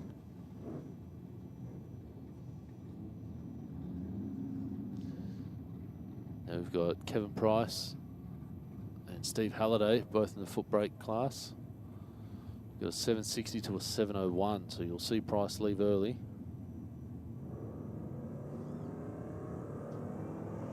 Halliday will be chasing him down. Breakout for Price, 758 with a 7 on a 760. 705 on a 701 for Halliday.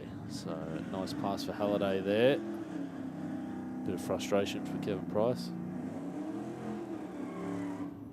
Joe Selby, those trademark tough burnouts in the XY Falcon.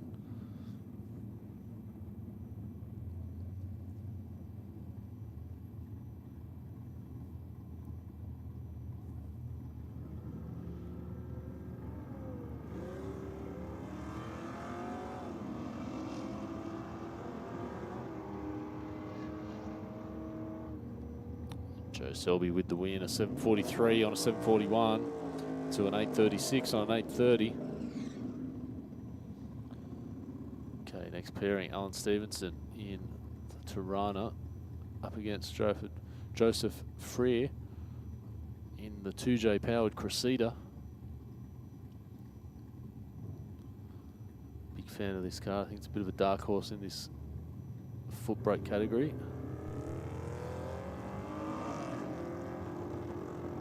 Looks like Stevenson's going to have the reaction time, but oh wow, Freer, a 7005 on a 700, and I think Stevenson in the Tirana might have lost a bit of power on the way down there, or had a shifting issue because it was really low on the mile per hour and fell right off the back half of the track. So what a pass for Freer when it comes to ET and dial in. Very impressive. Next up, we've got Steve Davies in the HJ Holden and Melanie Lucas in the ZB Fairlane. Got that 427 small block Ford. That's a very big small block. Off it goes.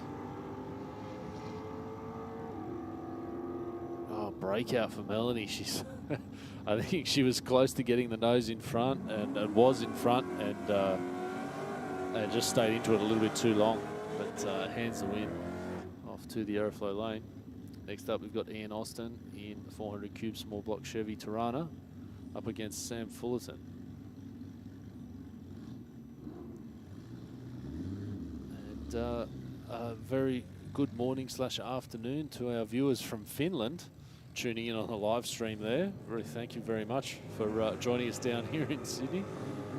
I dare say there's a slight change in weather conditions between where we are and where you are at the moment. So thanks for joining us there. Sam Fullerton has broken out by a fair way, handing the win to Ian Austin there. So that's a shame. He got to the stripe first, but two first. Joe Campagna back in the Vauxhall Viva took the win last time out, and Stuart Howe in the Ford territory.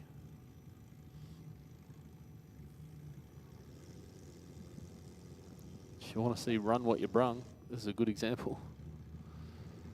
949 dial in for Campagna, 1070 for Howe. Let's see how close they get this time. Campagna was right on it last time out. 962 to a 1082, but an extra bit of reaction time meant that there was a 10th of margin of victory there.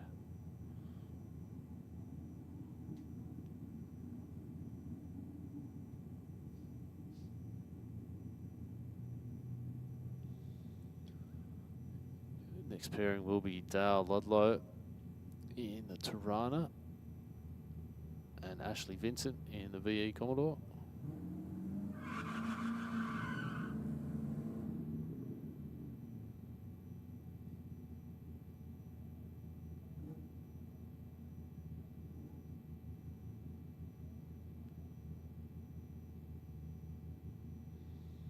So big difference in dial in here. We've got 692 is to Australia's 1067. website So for you'll see performance and Ashley modified Vincent in the Rocket motorcycles. Lane leave quite a bit earlier than Dale Ludlow. Which puts the pressure on Ludlow because now he's got to figure out whether or not he stays in it. He's got to try and get there first. It's a breakout from Vincent. A 1064 on his 1067 hands the win to Ludlow. It's a real shame because Ashley could have just really rolled out and taken that. All right, next up, Craig Warren in the VN up against Mark Elborn in the HQ Ute.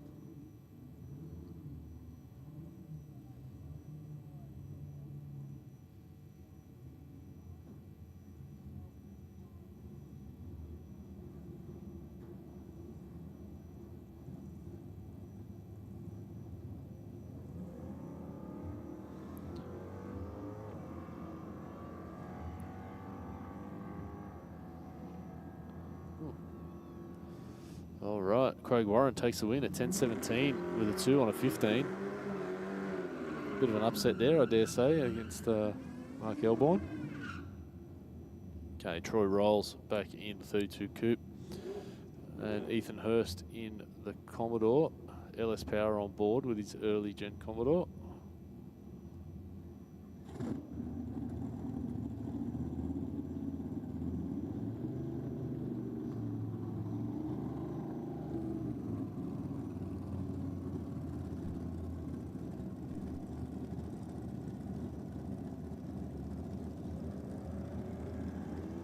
Hurst away pretty nicely this time, which is good to see. Troy Rolls doing the chasing. Oh, Hurst gets the win, a 9.02 on an 8.95. So nicely done there from Ethan. Next up, Paul Galea in the Porsche 928 up against Andy Box. Both foot brake races.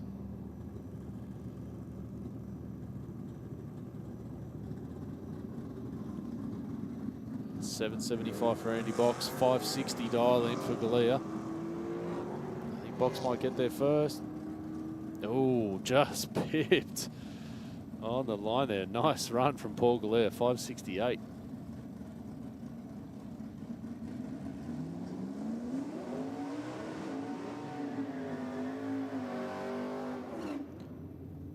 Brett McNiff back out in the Valiant.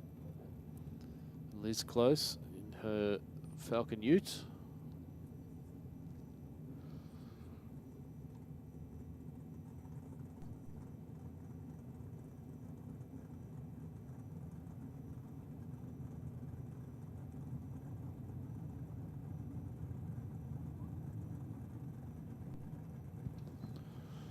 All right, we've got a 577 for McNiff, a 950 for Liz Close. So Close will leave. McNiff to do the chasing. He's got all the RPM on board. He does take it at 589 on the 577. Almost 3/10 in the hand there.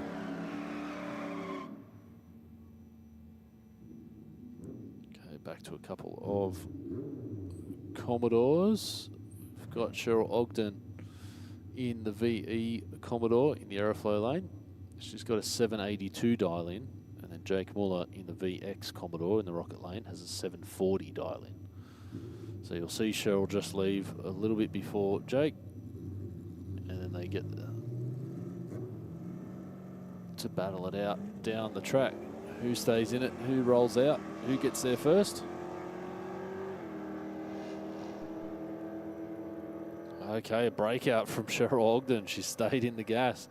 Jake Muller right on his dial in, 746 on a 740. So a good pass for him there.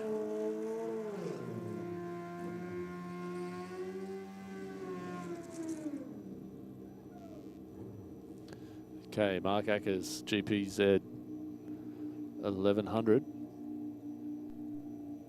Travis McCleverty on Suzuki GSX-R 750. Back into the motorbike rounds.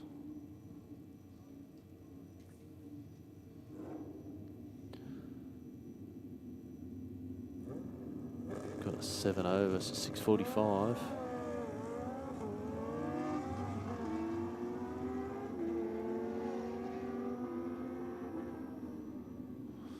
Breakout for Ackers, handing the win to McCleverty.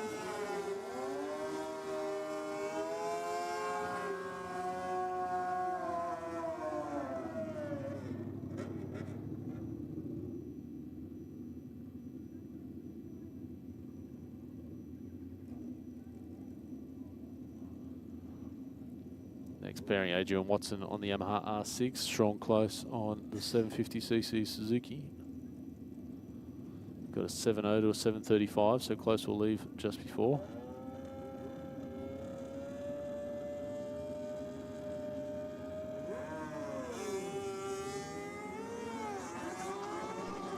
Oh, a bit of a misshift for Close. It's going to hand the win to Watson, who runs a 713. Looks like the track crew spotted something down around 200 foot mark.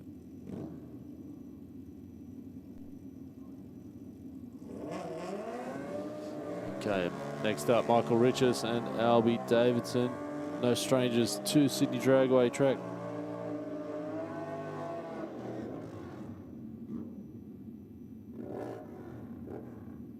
We've got a 570 dial for Riches and a 756 for Albie Davidson.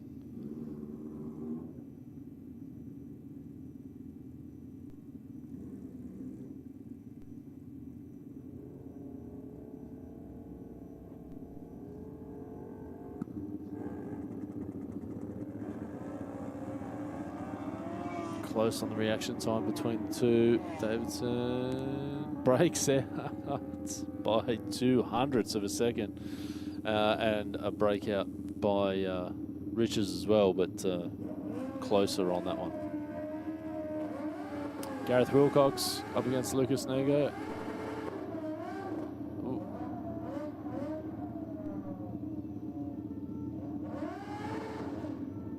Nego not getting the burnout happening there in the Rocket lane. Not sure if he has some sort of clutch issue or a gearbox or a clutch issue. Yeah, it seems to be moving away under its own power, which is a bit odd. It's a bit of a shame. Lucas will be a bit frustrated with that, but nonetheless, Gareth Wilcox gets to make a pass.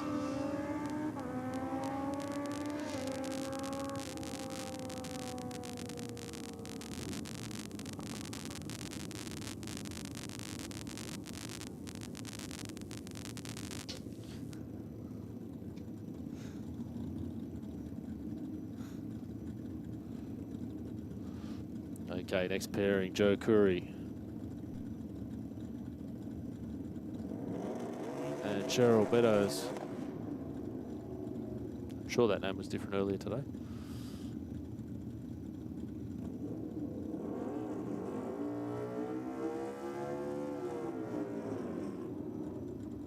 A pair of Harleys down here. We've got a 780 dial in for Curry and a 603 for Cheryl. were just a little bit fast last pass out, so see if we can't get that dialed in.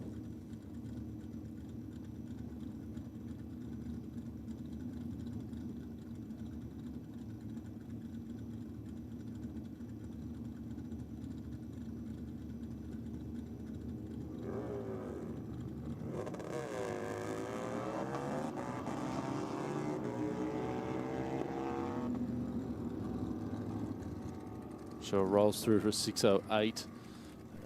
Taking the win on that one. Very nicely done.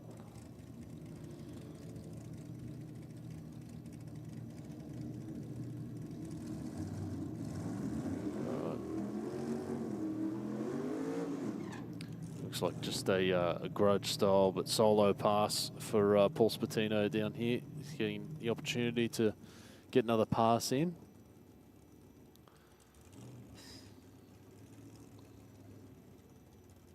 So why not? Did miss out on the last round.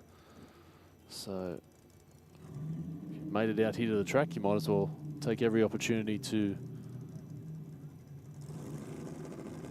make a pass. Whoa.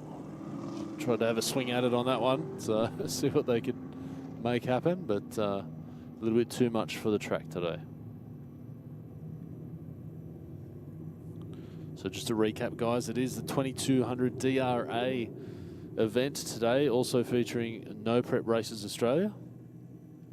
We've had a couple of rounds of racing now. We've just got a couple of people that are taking the opportunity to make some solo passes in between.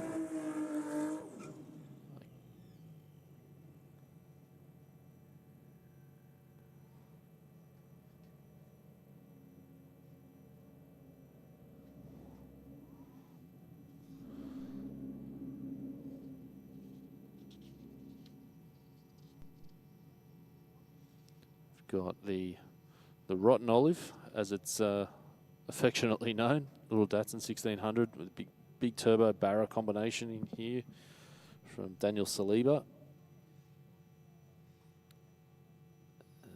Precision Racing on board with their program.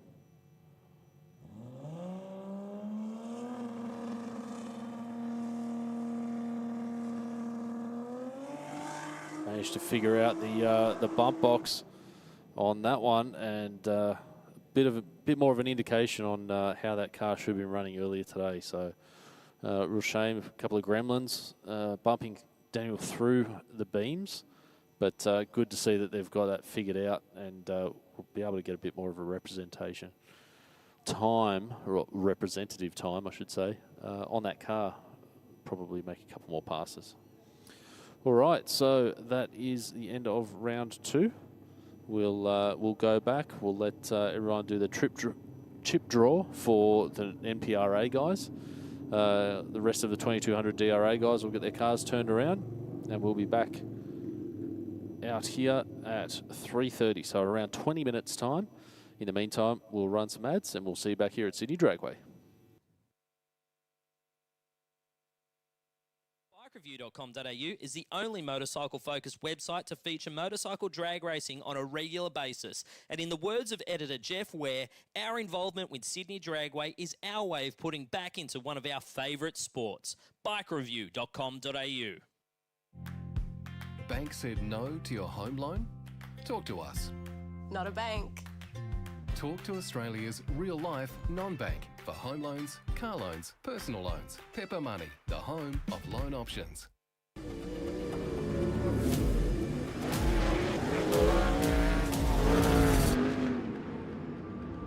I have this incredible drive to succeed. I've just got this ambition, I want to get on the podium. I think there's a lot of people that have an older mentality and don't think women belong in motorsport. And that's one thing I'd like to prove a lot of people wrong. It's you in the car, and it's your ambition and your drive to win. As soon as that helmet goes on, that's it.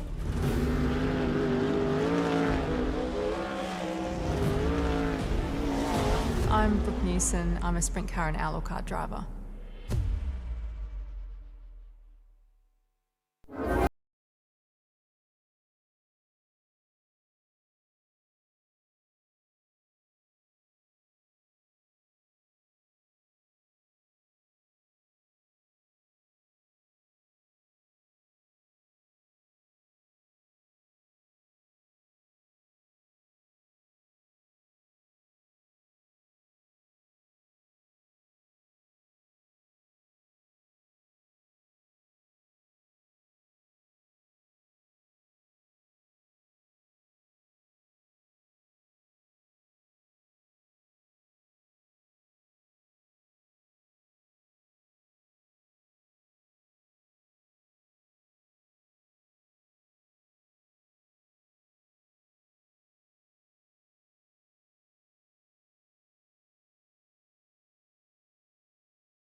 I've chosen to use VP racing fuel since I was a teenager racing motocross, which was 21 years ago now.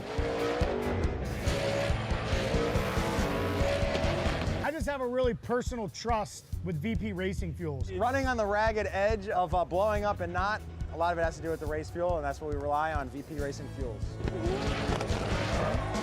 VP has been making racing fuel for 43 years. They're the official fuel of multiple top series globally. No matter where we are in the world, no matter what fuel we need, it's always consistent, it's always perfect and exactly what we're expecting and our tuners expecting. They support myself, my Drift Alliance bros, and for that, I'm extremely thankful. Keep making amazing fuels, and we'll keep out there having fun.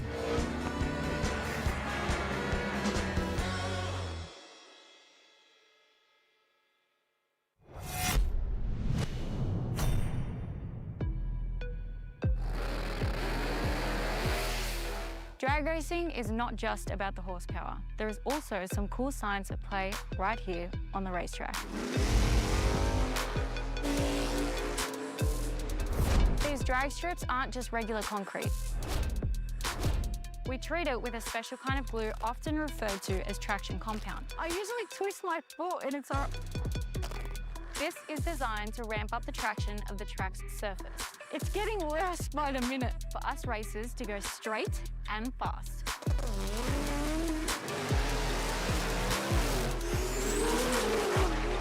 In drag racing, every millisecond counts.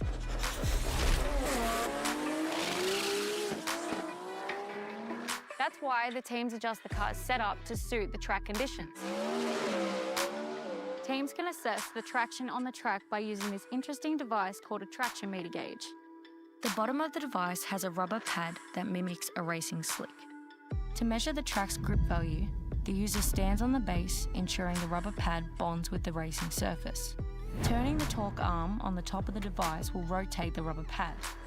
When the bond breaks, the user will see a number on the dial. Teams can then use this number to help create baselines for grip within their respective setup.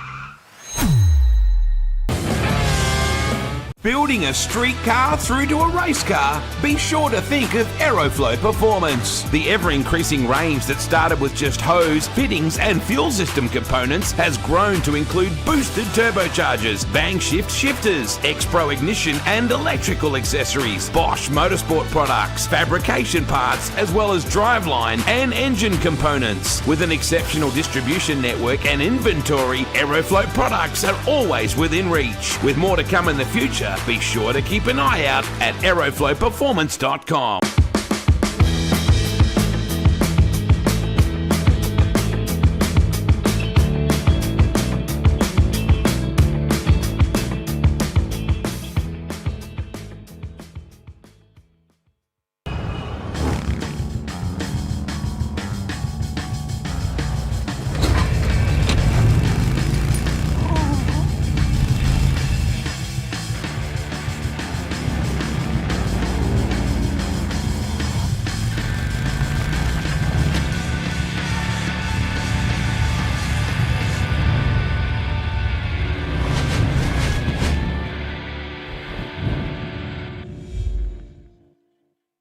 Bang shift shifters from Aeroflow Performance are truly the modern shifter for the modern age. Featuring a full bespoke billet case, all shifters are designed for right-hand drive vehicles with an LED lit gear position indicator.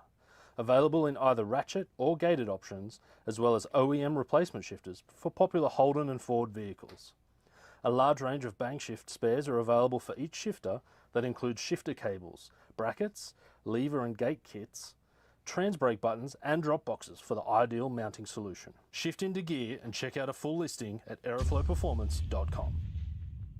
How would it be if we funded a pilot program for you to run that enabled you to bring some vision impaired kids onto the Saints Play program? Oh wow, that would mean the world. My reward is the smile on the kids' faces. And since you've given so much to others, we'd also like to do something for you personally. How would it feel if Pepper sent you, your partner, and your daughter Molly to the Gold Coast for a few days?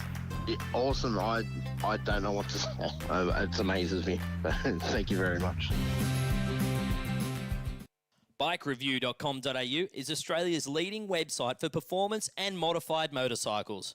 BikeReview.com.au is the only motorcycle-focused website to feature motorcycle drag racing on a regular basis. And in the words of editor Jeff Ware, our involvement with Sydney Dragway is our way of putting back into one of our favourite sports.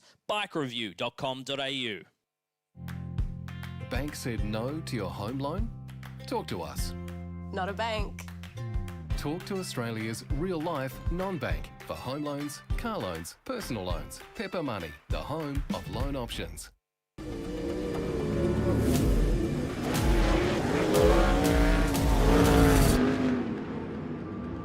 I have this incredible drive to succeed. I've just got this ambition, I want to get on the podium. I think there's a lot of people that have an older mentality and don't think women belong in motorsport. And that's one thing I'd like to prove a lot of people wrong. It's you in the car and it's your ambition and your drive to win. As soon as that helmet goes on, that's it.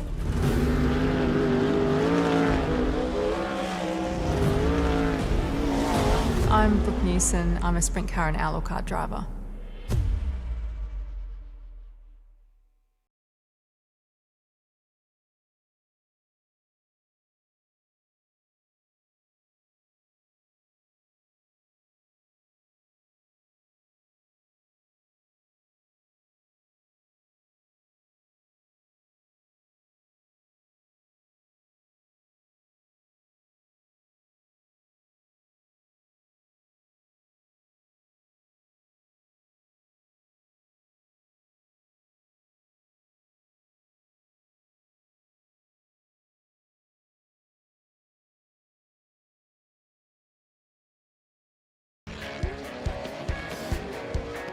I've chosen to use VP racing fuel since I was a teenager racing motocross, which was 21 years ago now. I just have a really personal trust with VP racing fuels. Running on the ragged edge of blowing up and not, a lot of it has to do with the race fuel, and that's what we rely on, VP racing fuels. VP has been making racing fuel for 43 years. They're the official fuel of multiple top series globally. No matter where we are in the world, no matter what fuel we need, it's always consistent, it's always perfect and exactly what we're expecting and our tuners expecting. They support myself, my Drift Alliance bros, and for that, I'm extremely thankful. Keep making amazing fuels, and we'll keep out there having fun.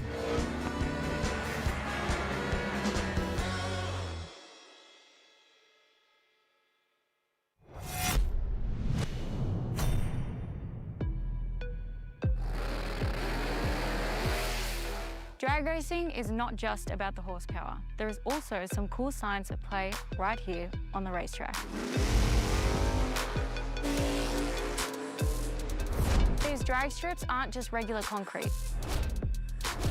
We treat it with a special kind of glue often referred to as traction compound. I usually twist my foot and it's alright. This is designed to ramp up the traction of the track's surface. It's getting worse by the minute for us racers to go straight and fast.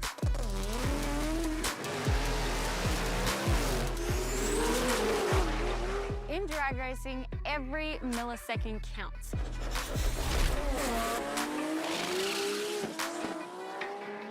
That's why the teams adjust the car's setup to suit the track conditions. Teams can assess the traction on the track by using this interesting device called a traction meter gauge. The bottom of the device has a rubber pad that mimics a racing slick. To measure the track's grip value, the user stands on the base, ensuring the rubber pad bonds with the racing surface. Turning the torque arm on the top of the device will rotate the rubber pad. When the bond breaks, the user will see a number on the dial. Teams can then use this number to help create baselines for grip within their respective setup.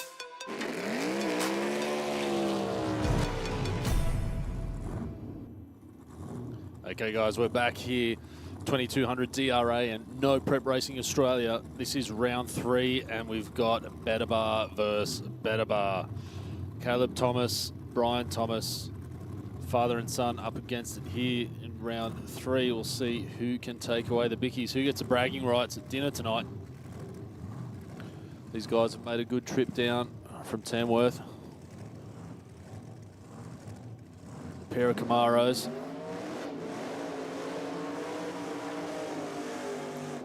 Really made a big name for themselves in the no prep racing scenario here in New South Wales, or in Australia for that matter.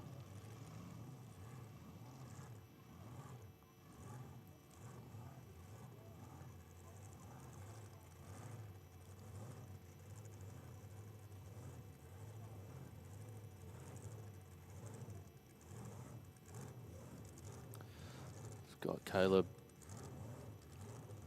in the Aeroflow lane. His dad Brian in the Rocket lane. Both plenty of passes under their belts. 68 versus 67 Camaro. Brian took home the win at the off-street racing over the road at Sydney Motorsport Park last night. Let's see if he can continue the form.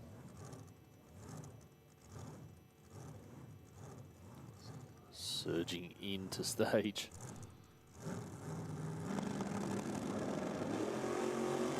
All right, very similar reaction time. Looks like Brian's going to have the legs. And he does. He takes the win over Caleb. Nice clean pass for both of them. Caleb having a bit of a closer look at the centre line on the way down there. That's racing, folks. You're going to have a winner and a loser. Another clean pass from the Better Bar crew down there.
Right, so it looks like we're just waiting on a few of the small tyre guys to come around into the lanes. So in the meantime, we'll just run a couple more ads and we'll be right back with more No Prep Racing Australia action here at Sydney Dragway.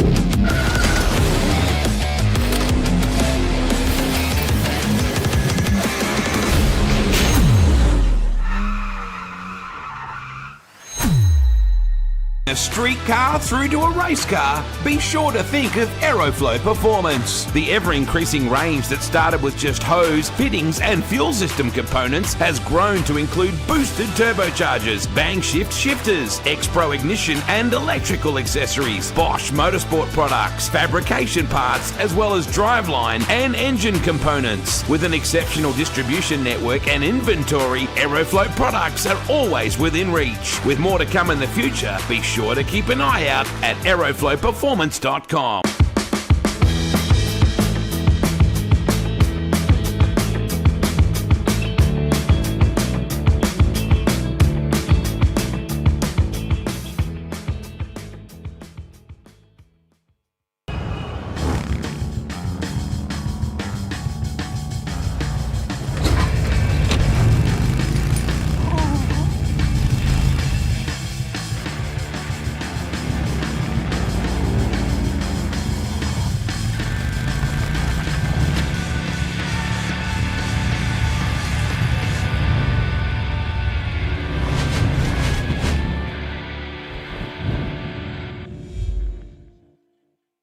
Bang shift shifters from Aeroflow Performance are truly the modern shifter for the modern age. Featuring a full bespoke billet case, all shifters are designed for right-hand drive vehicles with an LED lit gear position indicator. Available in either ratchet or gated options, as well as OEM replacement shifters for popular Holden and Ford vehicles. A large range of bang shift spares are available for each shifter that includes shifter cables, brackets, lever and gate kits, trans brake buttons and drop boxes for the ideal mounting solution. Shift into gear and check out a full listing at aeroflowperformance.com. How would it be if we funded a pilot program for you to run that enabled you to bring some vision impaired kids onto the Saints Play program? Oh wow, that would mean the world. My reward is the smile on the kids' faces. And since you've given so much to others, we'd also like to do something for you personally. How would it feel if Pepper sent you, your partner, and your daughter Molly to the Gold Coast for a few days? Yeah, awesome. I don't know what to say. It amazes me. Thank you very much. BikeReview.com.au is Australia's leading website for performance and modified motorcycles. BikeReview.com.au is the only motorcycle-focused website to feature motorcycle drag racing on a regular basis. And in the words of editor Jeff Ware, our involvement with Sydney Dragway is our way of putting back into one of our favourite sports. BikeReview.com.au. Bank said no to your home loan? Talk to us. Not a bank. Talk to Australia's real-life non-bank for home loans, car loans, personal loans. Pepper Money, the home of loan options.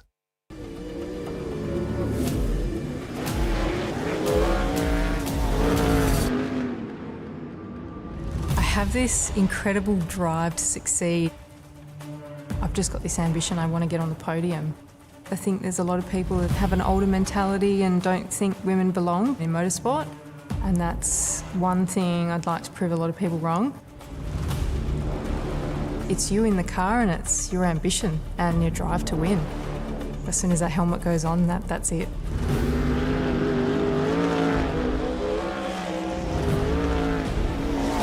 I'm Brooke Newson. I'm a sprint car and outlaw kart driver.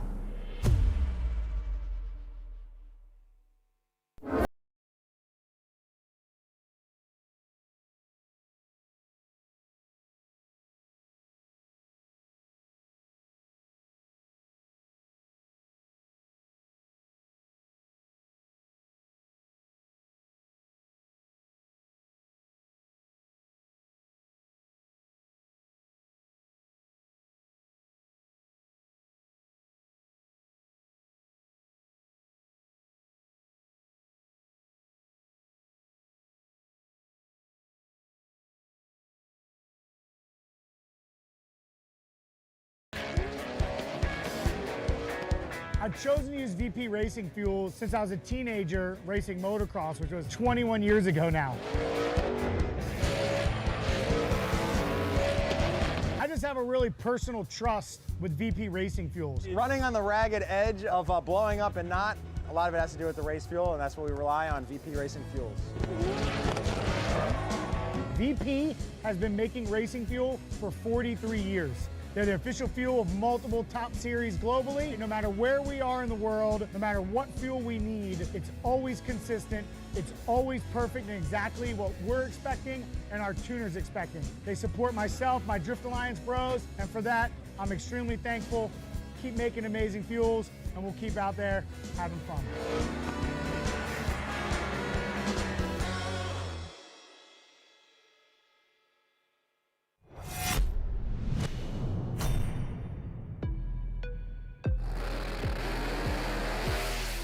Drag racing is not just about the horsepower. There is also some cool science at play right here on the racetrack.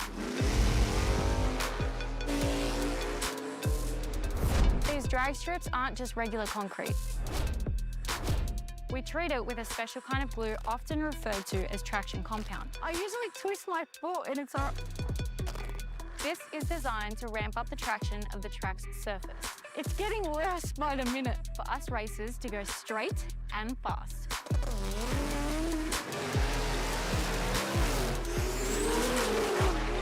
In drag racing, every millisecond counts.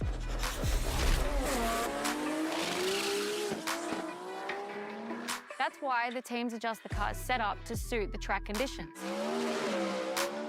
Teams can assess the traction on the track by using this interesting device called a traction meter gauge. The bottom of the device has a rubber pad that mimics a racing slick. To measure the track's grip value, the user stands on the base, ensuring the rubber pad bonds with the racing surface. Turning the torque arm on the top of the device will rotate the rubber pad. When the bond breaks, the user will see a number on the dial. Teams can then use this number to help create baselines for grip within their respective setup.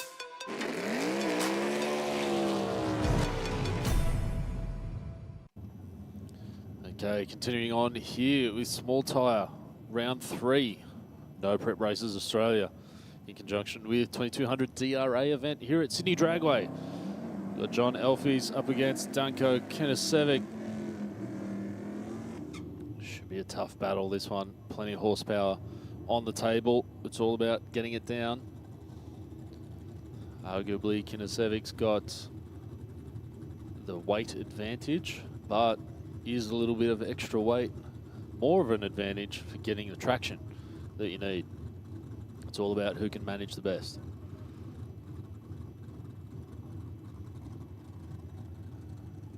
We've got small block Ford power in the Capri, turbocharged small block, and then twin turbo LS combination in John's Commodore. CV performance name synonymous with drag racing in Australia. Kinisevic and Addicted Performance out of Hallam in Victoria, no stranger either. Let's see who can get it down. Small tyre, no prep. Bump it in. Close in the short track. We've got a steer job in the Aeroflow lane. Looks like Elfies will take it. He does. Close race. 6 thousandths of a second in the time.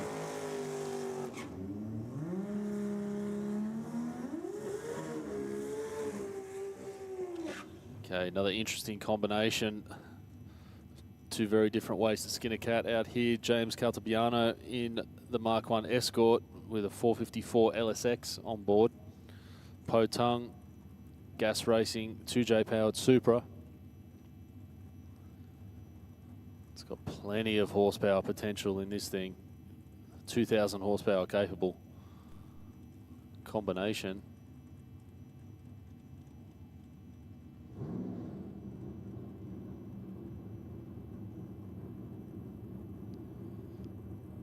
All right, Caltabiano's taken a few prize scalps today already.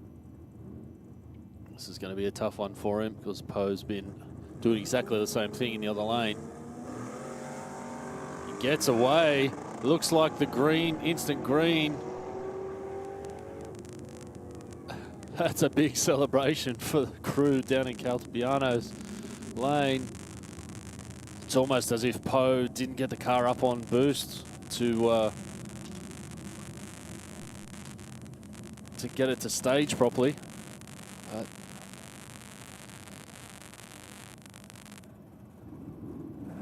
that was racing.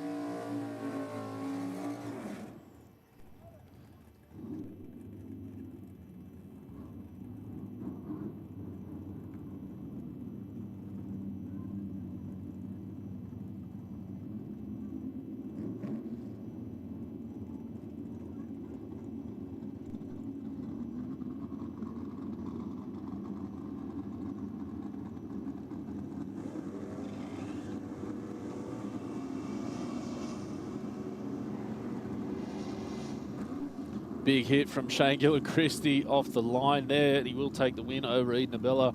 This is the 6-0 bracket. Martin Stevenson down here in the drag van, the Aeroflow lane. Michael Little in the rocket lane.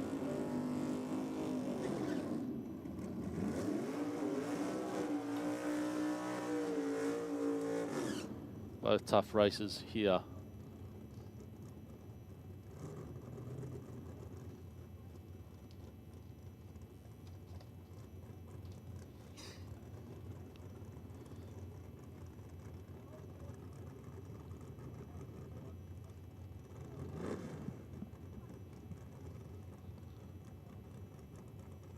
Right, heads up, no prep happening down here at Sydney Dragway. We've got the drag van in the Aeroflow lane, LJ Tirana, rocket lane. Little gets away cleanly. Big hiccup from the drag van, very out of the ordinary there for Stevenson. Little will take the win. And moving on to the next round.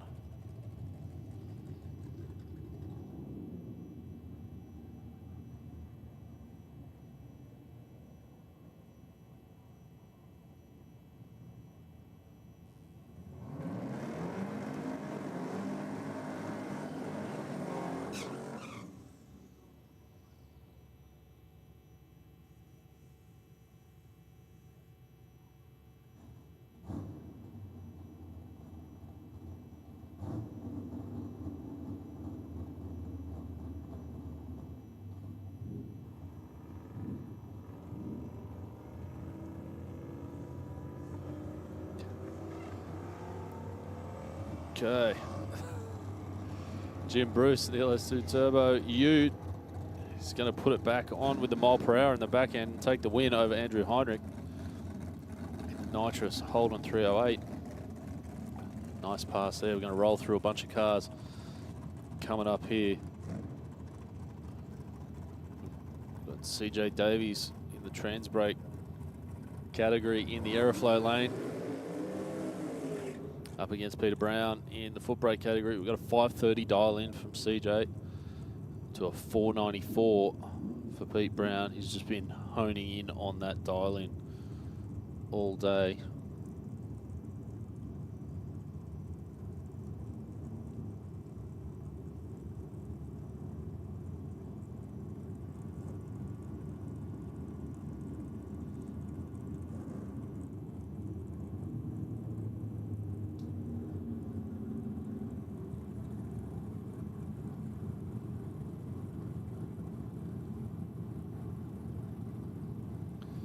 Both cars coming up into stage. We've got instant green, which neither of these races are generally used to, but they're getting right around it.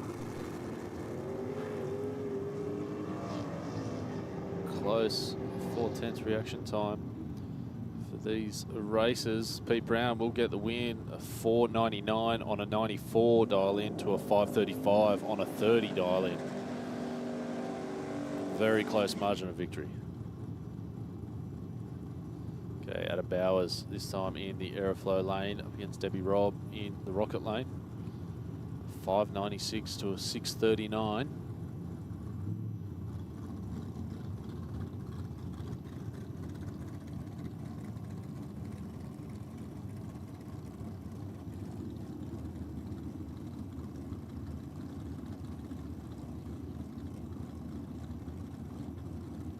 Trans brake versus foot brake. Let's see who can get away. Bowers to lead first. Debbie Robb. Red light on the tree will hand the win to Bowers. Just again, that instant green catching a few experienced racers out today. It really throws another point of contention in to the mix. The instant green. It's about as close as we can get. Oh, he's left the cherry on the tree. Handing the win to Mark Ind in the Anglia. Right on the dial in for Hutchin as well. He will not be happy about that red light.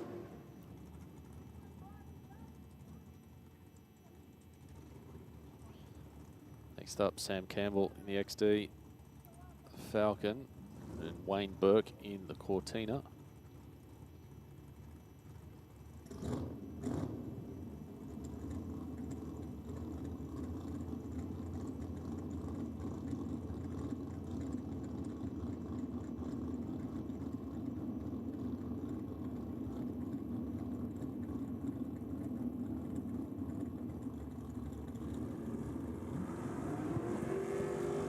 Campbell leaves first. Burke to do the chasing. It's going to be close. Campbell gets the win. 42 on a 36 to a 93 on an 85. Next up, Jeff Alston. At 6:32 cube big block.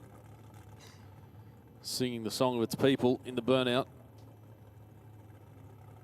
Jeff will be on a solo pass. He's got a 5:20 dial in. So let's see if he just accepts the tree and cruises on down the track, but I don't think that's quite Jeff's style.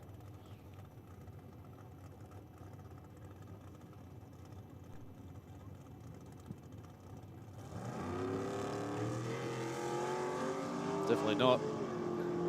Jeff just inspecting the right side of that lane.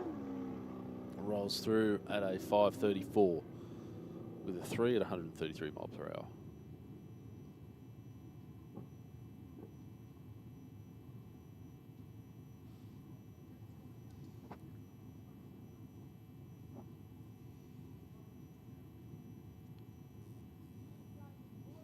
Next up, we're going to have Craig Warren in the VN Commodore up against Warwick Goof in the Jeep Trackhawk.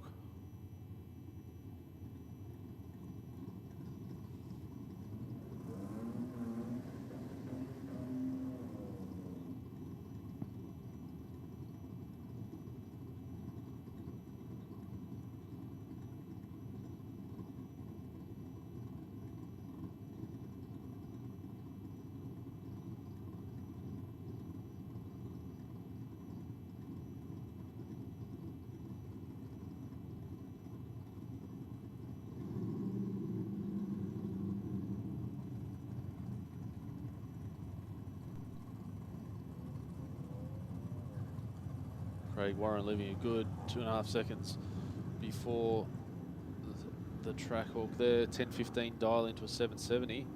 Warren gets the win with a 10:16 with a 6. 778 with a 3 to the Jeep.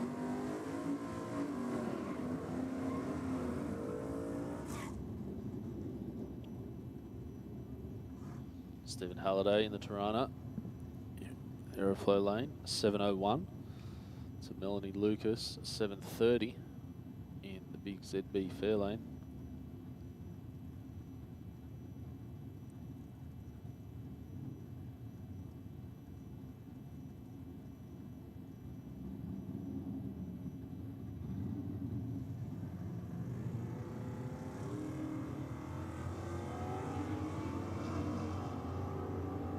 Close to the 60, but it looks like Halliday will get there.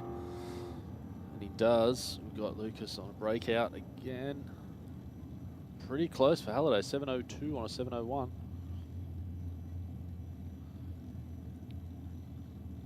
Okay, both foot brake competitors up again. Kevin Price in the bullpit wagon. Joe Selby in the XY Falcon sedan.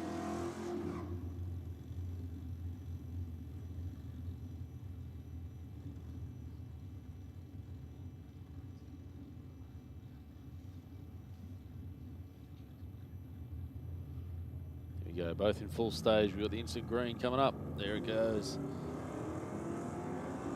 Price with the reaction time advantage.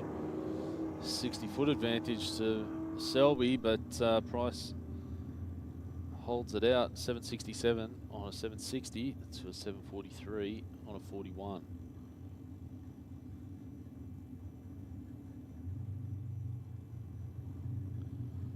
There we go, Joe Campagna up here with the Vauxhall Viva. Steve Davies in the HJ Holden.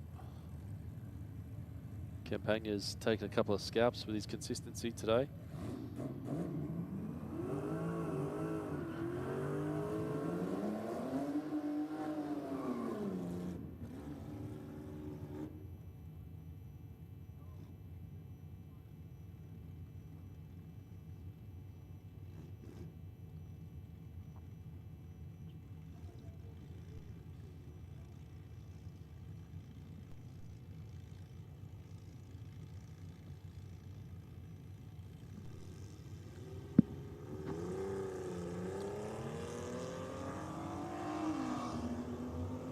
A lot of potential for this to be a very close race at the stripe, but it looks like Campagna's got it covered.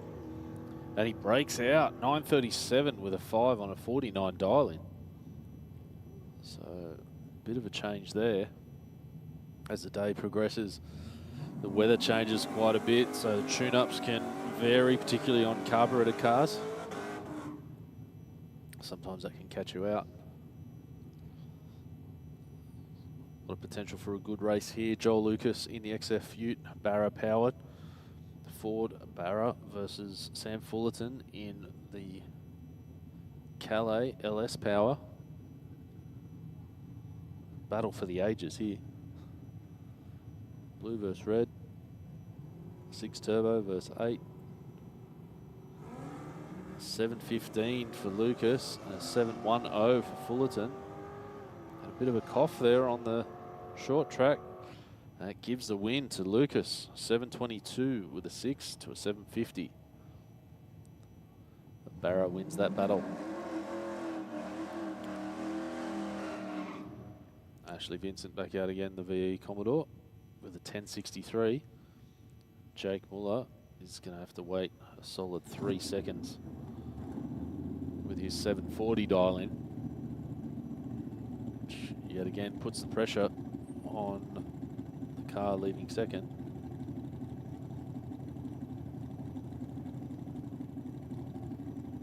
Deep stage for Muller. He's rolled out of it.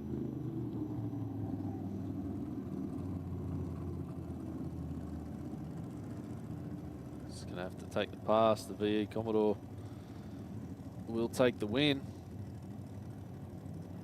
Unfortunately, Muller got a bit spooked by the deep stage, and I think he's tried to back out to bring it back into full stage, which you can't do.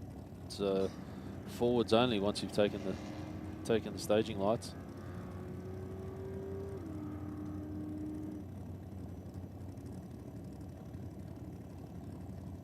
Bit of a shame for Jake there, but he'll be back around again. So this time, Paul Galea in the 928 up against Mark Elborn in the 253 powered HQ Ute.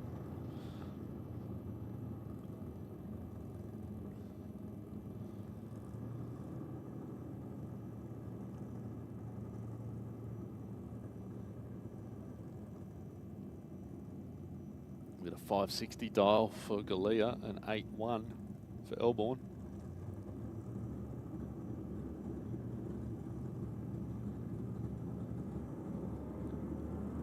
Nice lead for Elborn. Galea's going to do some chasing. Let's see. It'll be close. Not bad. Galea gets the win. 566 on the 60 dial-in. Elborn a 23 on a 10.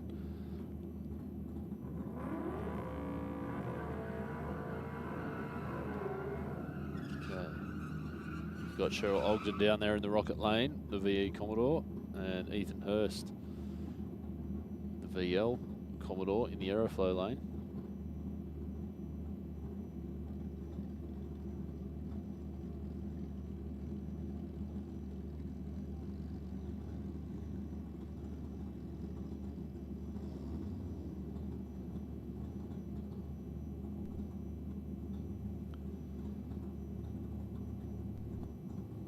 8.95 means Hurst is leaving first, followed quickly by Cheryl Ogden. Reaction time benefit goes to Hurst. Let's see, he's going to stay into it the whole way down there, and he does so and takes the win. A 9.09 on an 8.95 beats a 7.98 on a 7.70.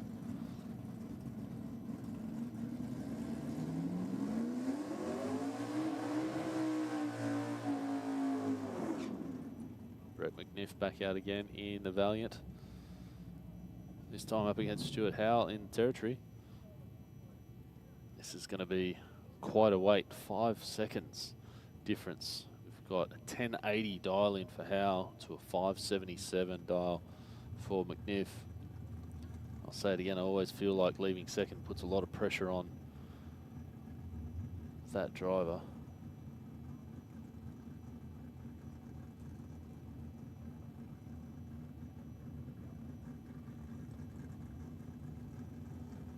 Howell's away.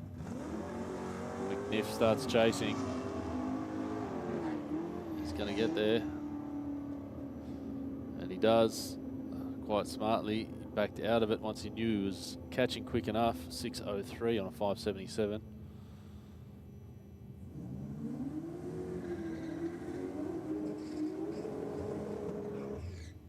All right, Joseph Freer back out in the 2J powered Crusader. Lawn Bowls legend, Dale Ludlow in the Tirana.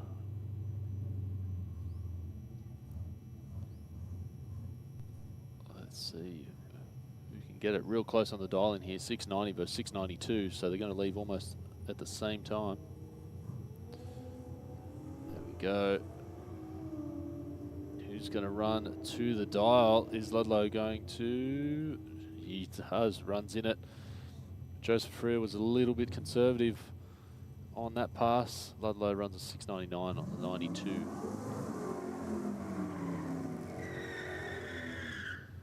Okay, Andy Box here in the Aeroflow lane, 7.75 to a 9.50 with Liz Close in the Falcon Ute.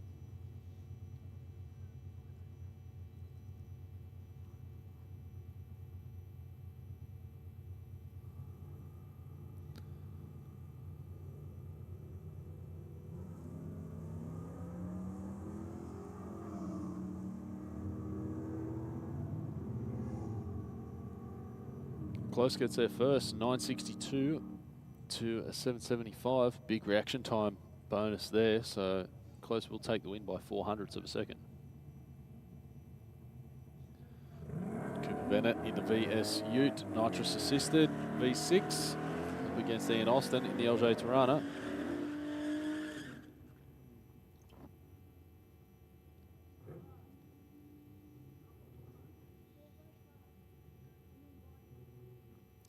Austin has a 720 dial in. Cooper Bennett with an 830. So he'll be leaving first by about a second.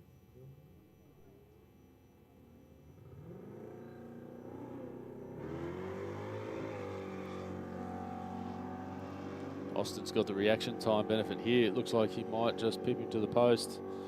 And he does. 759 with an 8 on a 720 to an 857 on a 30. Almost 2/10 margin of victory there. Shows you how important the reaction time is with your dial-ins.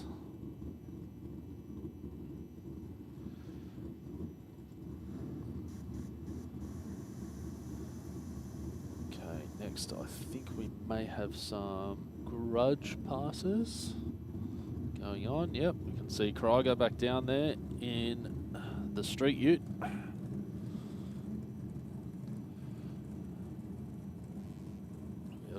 Mark Peters back out in Tirana. A couple of nitrous guys. Just going to throw down a couple of passes while they're here. Why not? Let's take advantage.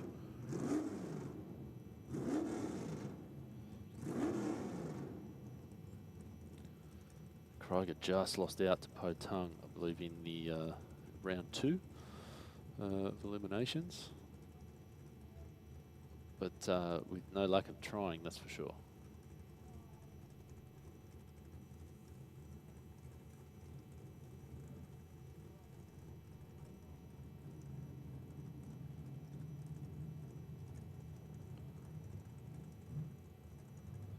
Peters is in full stage.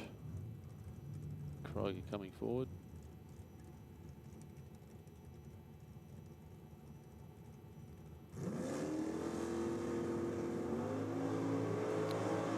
Great reaction time for Peters there, an 0.27. Krieger getting a little bit loose, unloading the tyres as he makes his way down. That was a nice pass from Mark Peters there in that Tirana. Probably the best reaction time I think we've seen today at 0.27. That green, very nice.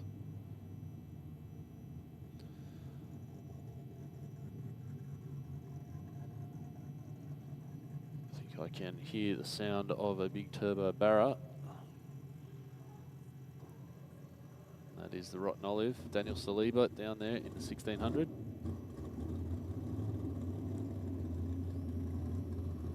Figured out the bump box situation last time out.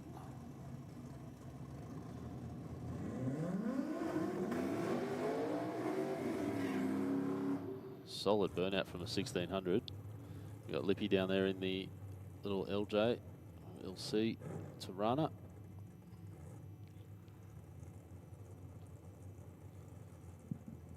See if Saliba can't get a bit more of a representative time. Last time they got the car to leave really well. It looked like it was a rocket through the short track. And then got a little bit loose further out towards the 8th mile. So sort of a bit of a pedal and back out on the pass. But we'll see if we can't get a full pass under power this time.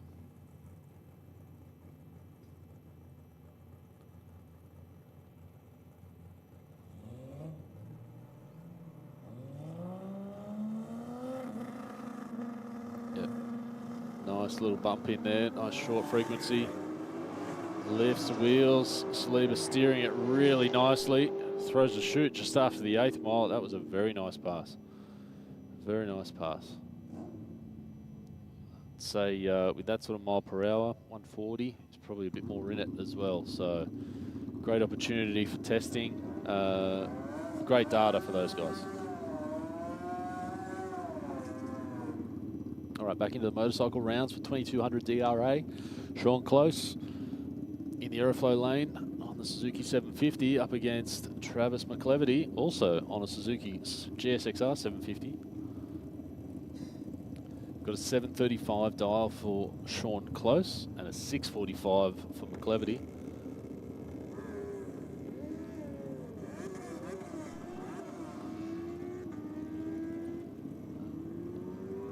Bit of an issue for Close there. Not sure if it was a bit of a clutch slip or didn't want to shift there, but yeah, very unrepresentative time.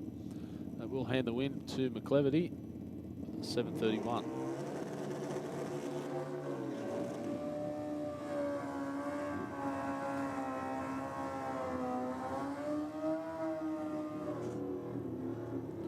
Michael Riches in the Hayabusa Aeroflow lane. Cheryl Beddoes on the Harley.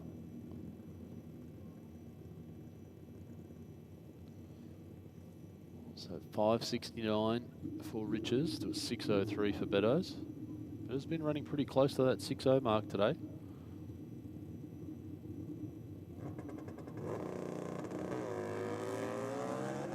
Not a bad launch at all for Beddoes. Just tagged the limiter on that shift.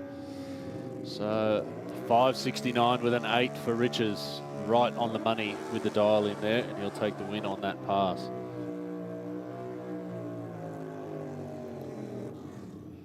Albie Davidson really trying to get rid of that blue paint mark that he that he spilt the paint pen on the tyre there. Good job, mate. I can't see much of it left now on that tyre. That's a good wear indicator for you. Lucas Nago back out in the Rocket lane. He's obviously sorted his clutch or burnout issue from last round.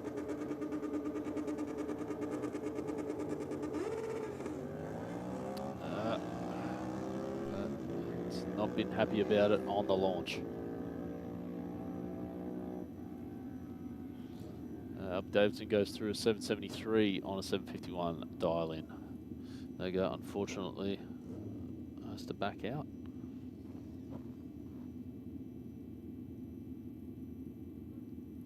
Luckily enough, nothing coming out of the bike, which is great news for everyone. Lucas is a very strong competitor out here on a regular basis at the track champs, so he'll go back, figure out what's happening with that bike, get it all sorted and return again in no time.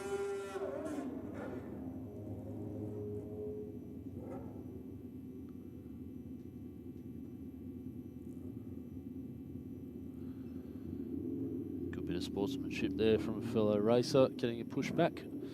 Right, Mark Akers on the GPZ 1100, Adrian Watson on the R6.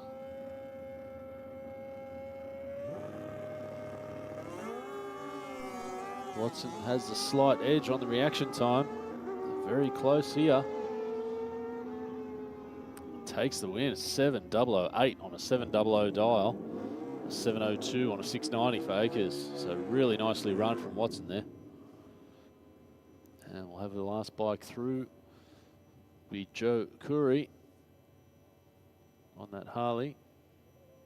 And then after this, I believe we will go to another break in between rounds. That will be the end of round 3.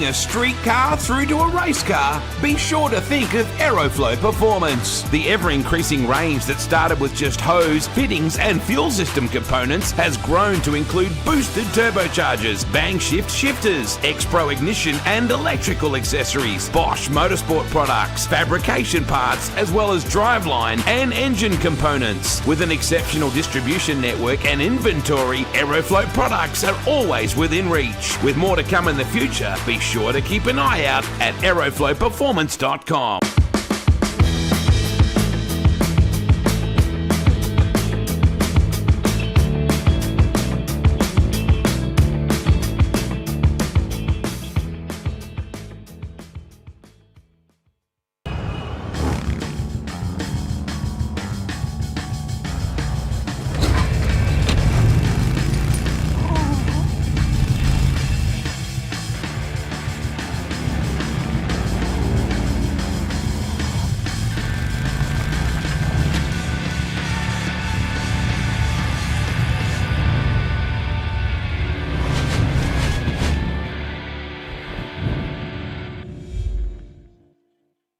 Bang shift shifters from Aeroflow Performance are truly the modern shifter for the modern age. Featuring a full bespoke billet case, all shifters are designed for right-hand drive vehicles with an LED lit gear position indicator. Available in either ratchet or gated options, as well as OEM replacement shifters for popular Holden and Ford vehicles. A large range of bang shift spares are available for each shifter that includes shifter cables, brackets, lever and gate kits, trans brake buttons and drop boxes for the ideal mounting solution. Shift into gear and check out a full listing at aeroflowperformance.com. How would it be if we funded a pilot program for you to run that enabled you to bring some vision impaired kids onto the Saints Play program? Oh wow, that would mean the world. My reward is the smile on the kids' faces. And since you've given so much to others, we'd also like to do something for you personally. How would it feel if Pepper sent you, your partner, and your daughter Molly to the Gold Coast for a few days? Yeah, awesome. I don't know what to say. It amazes me. Thank you very much. Bikereview.com.au is Australia's leading website for performance and modified motorcycles. BikeReview.com.au is the only motorcycle-focused website to feature motorcycle drag racing on a regular basis. And in the words of editor Jeff Ware, our involvement with Sydney Dragway is our way of putting back into one of our favourite sports. BikeReview.com.au. Bank said no to your home loan? Talk to us. Not a bank. Talk to Australia's real-life non-bank for home loans, car loans, personal loans. Pepper Money, the home of loan options.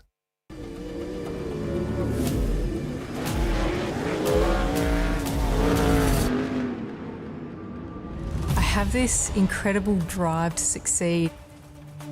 I've just got this ambition, I want to get on the podium. I think there's a lot of people that have an older mentality and don't think women belong in motorsport. And that's one thing I'd like to prove a lot of people wrong. It's you in the car and it's your ambition and your drive to win. As soon as that helmet goes on, that's it.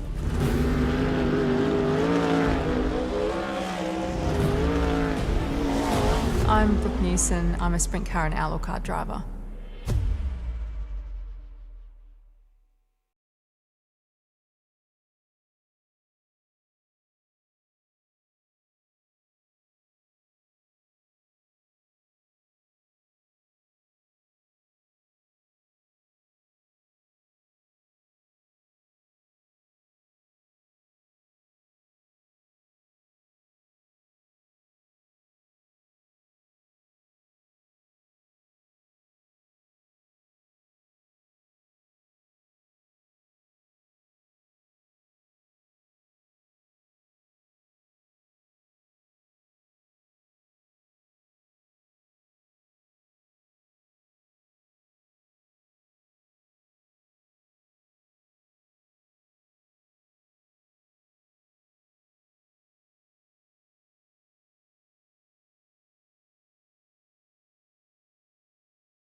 I've chosen to use VP racing fuel since I was a teenager racing motocross, which was 21 years ago now. I just have a really personal trust with VP racing fuels. Running on the ragged edge of blowing up and not, a lot of it has to do with the race fuel, and that's what we rely on, VP racing fuels.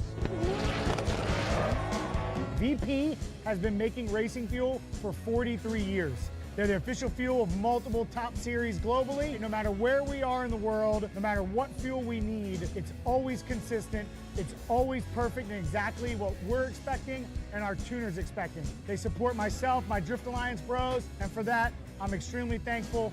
Keep making amazing fuels, and we'll keep out there having fun.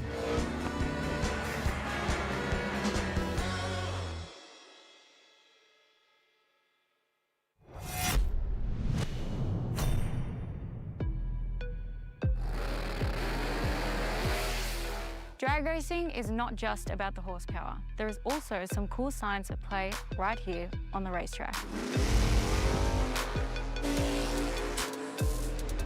These drag strips aren't just regular concrete. We treat it with a special kind of glue often referred to as traction compound. I usually twist my foot and it's all... This is designed to ramp up the traction of the track's surface. It's getting worse by the minute for us racers to go straight and fast.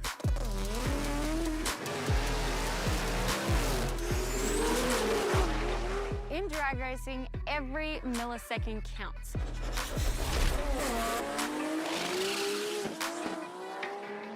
That's why the teams adjust the car's setup to suit the track conditions. Teams can assess the traction on the track by using this interesting device called a traction meter gauge. The bottom of the device has a rubber pad that mimics a racing slick. To measure the track's grip value, the user stands on the base, ensuring the rubber pad bonds with the racing surface. Turning the torque arm on the top of the device will rotate the rubber pad. When the bond breaks, the user will see a number on the dial. Teams can then use this number to help create baselines for grip within their respective setup.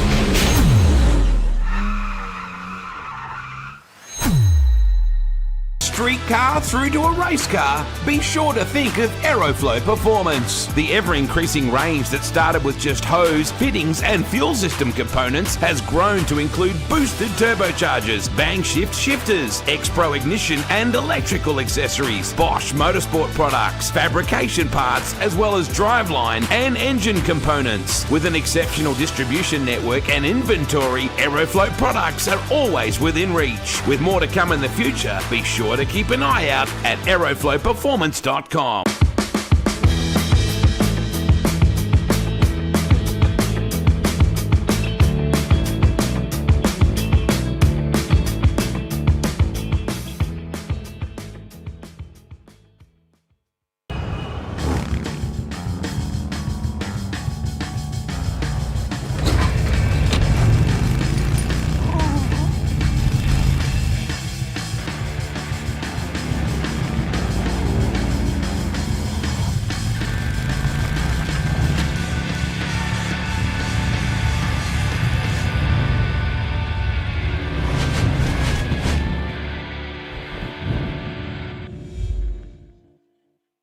Bang shift shifters from Aeroflow Performance are truly the modern shifter for the modern age. Featuring a full bespoke billet case, all shifters are designed for right-hand drive vehicles with an LED lit gear position indicator. Available in either ratchet or gated options, as well as OEM replacement shifters for popular Holden and Ford vehicles. A large range of bang shift spares are available for each shifter, that includes shifter cables, brackets, lever and gate kits, trans brake buttons and drop boxes for the ideal mounting solution. Shift into gear and check out a full listing at aeroflowperformance.com. How would it be if we funded a pilot program for you to run that enabled you to bring some vision impaired kids onto the Saints Play program? Oh wow, that would mean the world. My reward is the smile on the kids' faces. And since you've given so much to others, we'd also like to do something for you personally. How would it feel if Pepper sent you, your partner, and your daughter Molly to the Gold Coast for a few days? Yeah, awesome. I don't know what to say. It amazes me. Thank you very much. BikeReview.com.au is Australia's leading website for performance and modified motorcycles.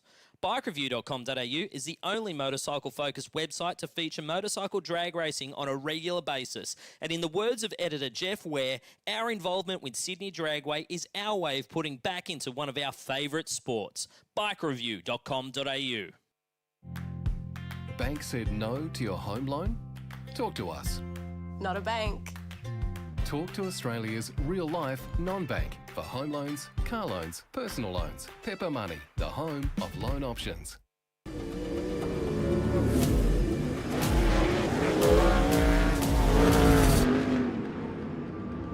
I have this incredible drive to succeed. I've just got this ambition, I want to get on the podium. I think there's a lot of people that have an older mentality and don't think women belong in motorsport. And that's one thing I'd like to prove a lot of people wrong. It's you in the car and it's your ambition and your drive to win. As soon as that helmet goes on, that's it.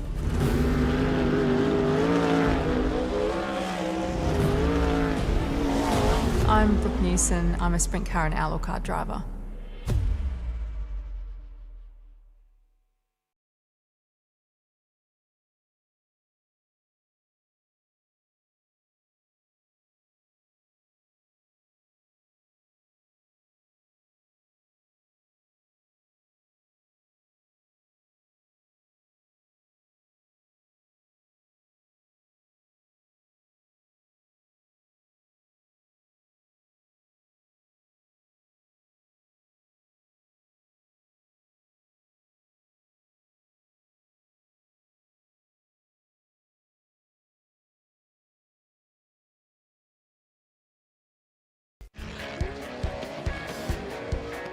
I've chosen to use VP racing fuel since I was a teenager racing motocross, which was 21 years ago now.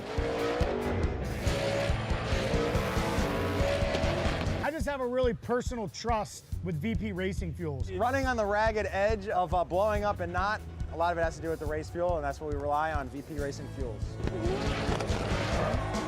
VP has been making racing fuel for 43 years. They're the official fuel of multiple top series globally. No matter where we are in the world, no matter what fuel we need, it's always consistent, it's always perfect and exactly what we're expecting and our tuners expecting. They support myself, my Drift Alliance bros, and for that, I'm extremely thankful. Keep making amazing fuels, and we'll keep out there having fun.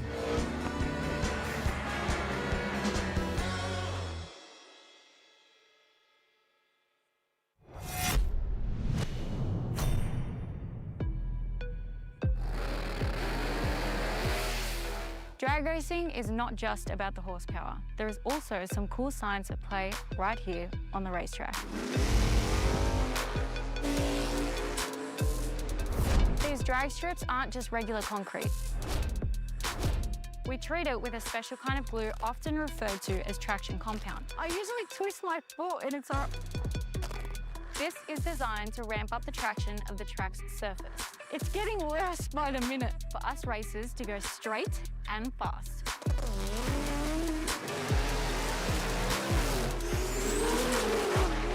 In drag racing, every millisecond counts.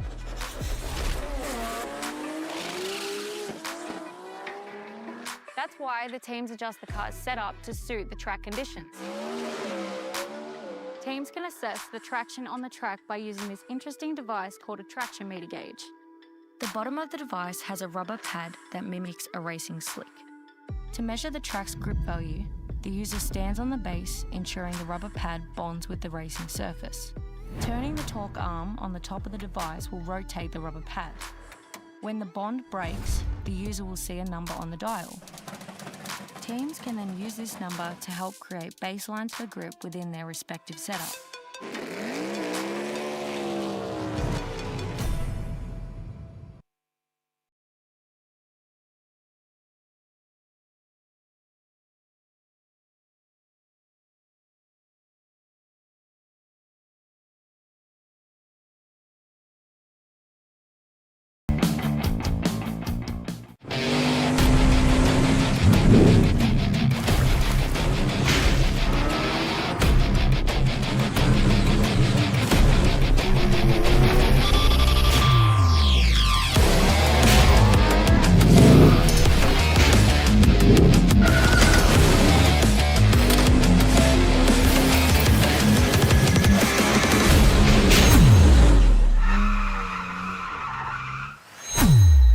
Putting a street car through to a race car? Be sure to think of Aeroflow Performance. The ever-increasing range that started with just hose, fittings and fuel system components has grown to include boosted turbochargers, bang shift shifters, X-Pro ignition and electrical accessories, Bosch Motorsport products, fabrication parts, as well as driveline and engine components. With an exceptional distribution network and inventory, Aeroflow products are always within reach. With more to come in the future, be sure to keep an eye out at aeroflowperformance.com.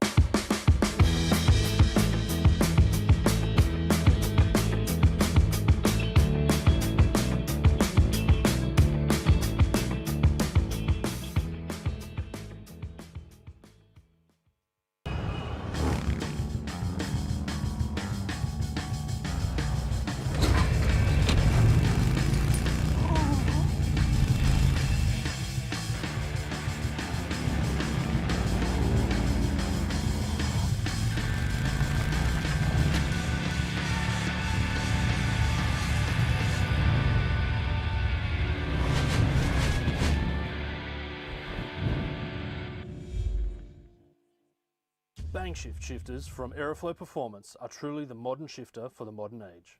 Featuring a full bespoke billet case, all shifters are designed for right-hand drive vehicles with an LED lit gear position indicator.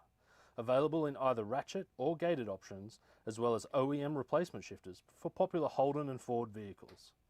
A large range of bang shift spares are available for each shifter that includes shifter cables, brackets, lever and gate kits, trans brake buttons and drop boxes for the ideal mounting solution. Shift into gear and check out a full listing at aeroflowperformance.com. How would it be if we funded a pilot program for you to run that enabled you to bring some vision impaired kids onto the Saints Play program? Oh wow, that would mean the world. My reward is the smile on the kids' faces. And since you've given so much to others, we'd also like to do something for you personally. How would it feel if Pepper sent you, your partner, and your daughter Molly to the Gold Coast for a few days? Yeah, awesome. I don't know what to say. It amazes me. Thank you very much. Bikereview.com.au is Australia's... Okay, here we are back at Sydney Dragway for 2200 DRA event featuring No Prep Racing Australia. Here we've got a no prep surface, we've got instant green lights, and we've got lots of people trying to figure out how to throw the power down on this track here at Sydney Dragway. So thank you very much if you're tuning in on the live stream. It's great to be able to get this out there for everyone. This is sort of an event that's not normally open to the public. It's an event for the racers, but because we've got the NPRA guys out here and, of course, the 2200 DRA guys, we figured we'd give them a bigger shout-out for their sponsors. We've got Gear Exchange, Power Plus Fuels, New South Wales, major sponsor of 2200 DRA. We've also got Speed for Sale, nitrous refills. They have contributed to not only 2200 DRA, but they've also contributed to the NPRA event, both Gear Exchange and Speed for Sale. And then we've got Fruit World Penrith. Pat DiFrancesco has thrown some money in there for the NPRA guys as well. So it's really good to see that new category, I guess you would say, that new group getting down here at Sydney Dragway. It's the first time we've really had a no-prep situation on the track here at SD, so really keen to see that. There's already been some big upsets with guys not quite managing to get the timing right or figure out their power management on this surface. But there's also been a lot of people that have just gotten straight around it. So as you can see on the track, when we go back to those live shots, there's a big column down the middle of each lane. So that's basically where we've drugged the track, and we've not sprayed any of the traction compound down there. So that means that anyone can make big horsepower. I've said this multiple times throughout the day on the stream, but just keeping people informed with no prep stuff. So we're not touching the track unless there's a major safety issue, so like a big oil down or something like that, which, fingers crossed, we're not going to see one of those today. We're not putting anything on the track, no traction compound whatsoever. It's just the raw rubber that's on the track, and then whatever gets put down during the course of the day. So whether people are running a radial compound or a slick compound, that's going to go down there, and that may help, it may hinder, and that's the trick of it. You've got to figure out how it is that you're going to get your car down the track. You're going to pull some timing out. Is it going to be enough to get the car to go down, or is it going to be too much so that it's too slow? Is it going to make the car bog? You're going to have too much in it still, and you're going to have some wheel spin. These are all the things that your tuners and your racers have got to figure out. So it adds an extra perspective to consider. Also running the instant green. So when both cars go into stage, they'll bring the pre-stage, full stage light on, and then we're going to see, instead of the orange lights come down on the tree like normal, we'll go straight to green. So that means that if you're coming into stage, you light the pre-stage bulb at the top of the tree, you want to make sure that you bump in. So we had a pass in the previous round. We had one racer go straight into full bulb, and that caught the other racer off guard a little bit. So he wasn't able to get into pre-stage, build boost, and then bump in, ready to go. So these are all sort of the little tricks that you've got to figure out when it comes to no prep instant green racing. But it's really interesting. It's given a lot of cars that don't quite fit into a regular track championship bracket, traditional drag racing brackets. It's given a lot of guys a chance to come out and bring their car out to this style of event. Really gracious of the 2200 DRA racers to allow that to happen with their slot here at Sydney Dragway, because no prep means no prep for everyone. So anyone that normally comes out here with the 2200 DRA setup, they've usually got some sort of prep. So, it might not be super ultra sticky radial prep, but it's still a bit of traction compound on the track. Make sure that it's nice and consistent for the racers to get, the good times and race how they're used to racing. So today, all those guys have come out here, being that they're huge fans of drag racing, they've come out here and said, yep, you know what? The NPRA guys want to make a run for it. Let's do it. So everyone from 2200 DRA is getting that, even the bikes. So no prep on the track at any time. The MPRA guys run first in the round, and we can hear the cars are just firing up now. That sounds like the music of a Gas Motorsports 2JZ with Po Tung down there, and I dare say I can see the boys from CV, Con and Vic, down there in the Aeroflow lane, waiting for John, the big gun, Elfies, to come through. So this will be sort of a crosstown rivalry. We've got the guys at CV just around at Smithfield, and then the guys at Gas in Wetherill Park. They're about 5 minutes from each other. Two different ways of going about things. You've got turbo LS combination in the Commodore. We've got big turbo 2J in the Supra. And we'll see how they can get down. The track has basically been constantly changing all day as well. It's slowly been getting hotter and hotter out there. I think we started this morning at around 25 or so, crept up to 27, 30. From what I can see, it's around 33 out there at the moment. I haven't got a super up-to-date weather map in front of me. But, yeah, it's going to be somewhere around there. Eastern Creek, 33. Yep, there you go. Well, 31 feels like 33, so close enough. That means the track temp is up there. Without the prep, it means you're not exactly sure how it's going to react. So both of these guys are going to figure it out. We got John in pre-stage, Po in pre-stage. Both are going to build boost, get up on the chip. Well, there's a bit of mind games going on out there. They're both trying to listen to each other's engines. here when they're coming up. They're in. Oh, Johnny's left way early. Ah, what a shame. Not sure if it was a technical fault or he got the nerves, but Potang will take the win.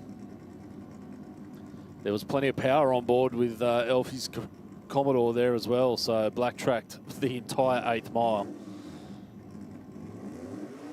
But, a lot of good sportsmanship as always. So really good. That's a small tyre. Guys going through on that one. Looks like Michael Little in the LJ Tirana down there. He's from the 6'2", 6'0" category, but maybe a grudge run because he's by himself. We are into the 4th round though, so not so many cars remaining.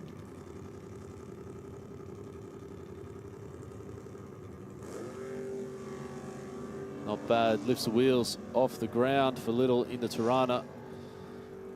Nice clean pass right on that 6:04 mark.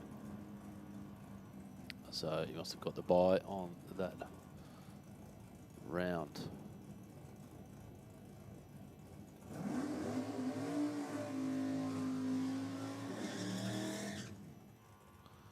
Next pairing up will be Eden Abella in the VY Commodore Turbo LS Power, and then Shane Gillen Christie in the LJ Tirana. This thing is pretty wild off the line, so let's see if he can tame it down. Because he's got that turbo rush at the back end from the VY. Big launch from Gillen Christie. It looks like he's going to keep the gap all the way down there, and he does take the win in the Rocket Lane. I guess once you're used to the car moving around that much, pass after pass after pass, you just know that it's going to happen and send it.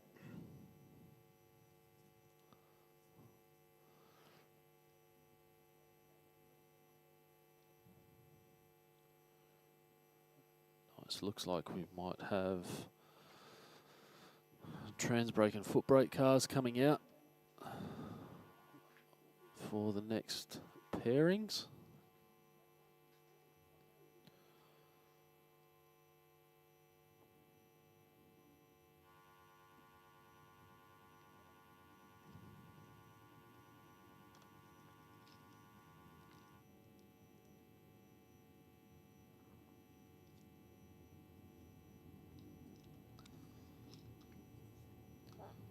Let's see Jim Bruce coming through the tunnel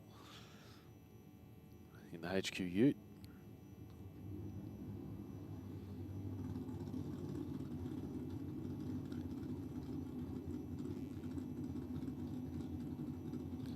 I think we got the wrecker with all of the tyre. He's coming out here in the XD.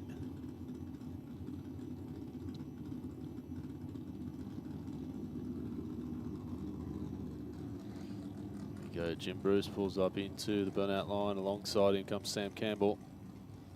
Wins a 408 power for the Ford LS2 Turbo in the Farm Ute.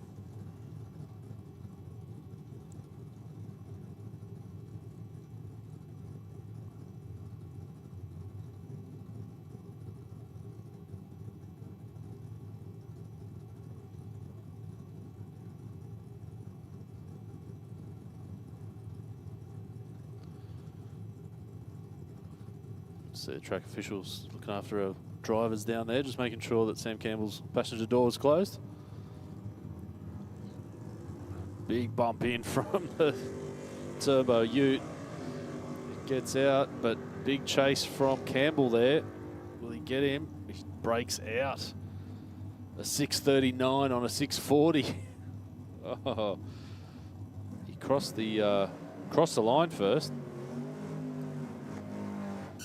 Yeah, unfortunately, the slightest of breakouts there. 9 thousandths of a second. Next up, we'll have Mark End in the Anglia. Mr. Heinrich in the nitrous-assisted Holden Howard VN. Gets away cleanly. End is going to chase him down. This will be close at the stripe. Double breakout. It looks like End gets the lesser of the two by a reasonable margin. He's there first by 7 thousandths.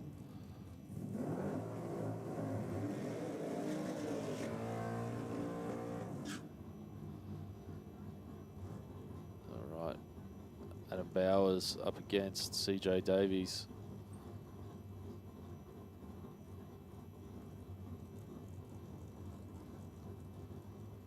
Both in the trans brake class. Here we've got a 642 dial for Bowers, a 530 for Davies.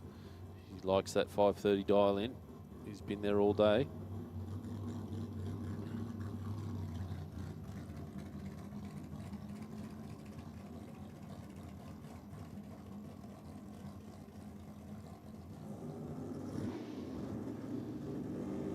Bowers leaves. CJ Davies with a slight advantage on reaction time. He's going to chase him down.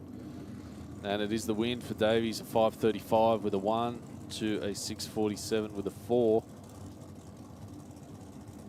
Almost 900ths of a second. We've got Dave Hutchin in the T bucket up against Jeff Alston. Again, trans brake cars here. So 589 for the bucket, 525 for the Camaro.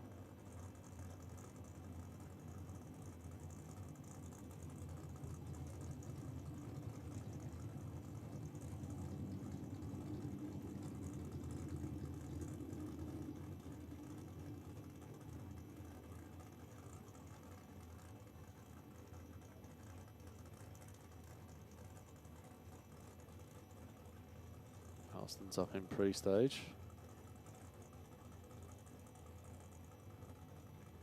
Hutchin does have a bit of a longer start line procedure after he backs up from the burnout, but he's straight into full. Nice reaction time for Alston with the instant green, a 158. He does get the win. A 29 on a 25 versus a 93 on an 89, but the reaction time was the story there.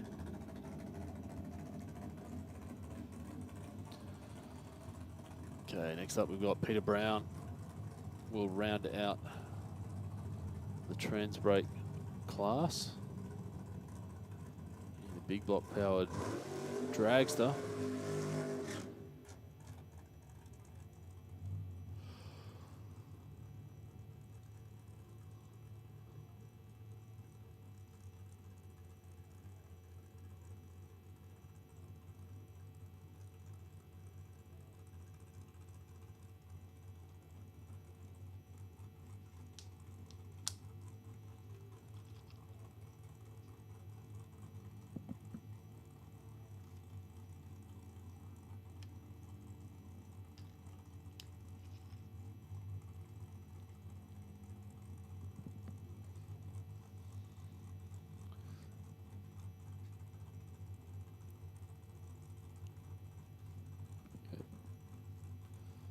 Peter Brown into full stage.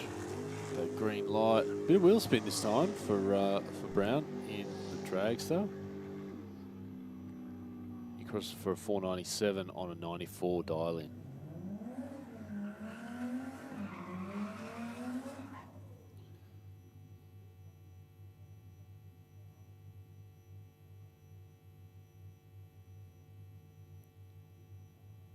Warwick in the Rocket Lane Jeep Trackhawk. Joel Lucas in the Aeroflow Lane XF Ute. Twin Cam Turbo Barra versus Supercharged Hemi. It's going to be close. Looks like the Ute's going to take it. Oh, and he breaks out. A 710 on a 715. Hands the win to Warwick in the Trackhawk with a 777 on a 770 dial in. So it's a bit out of the norm for Lucas there. through Stephen Halliday in the Tirana and Joseph Freer in the Toyota Cressida. When I've called this car the Lawn Bowl Special, I say that with great affection, by the way. I'm not taking anything away from it. I love it. Absolute sleeper. But he's had a cracker of a breakout there. 664 on a 690. Halliday broke out as well, but only by 4,000. So he will take the win.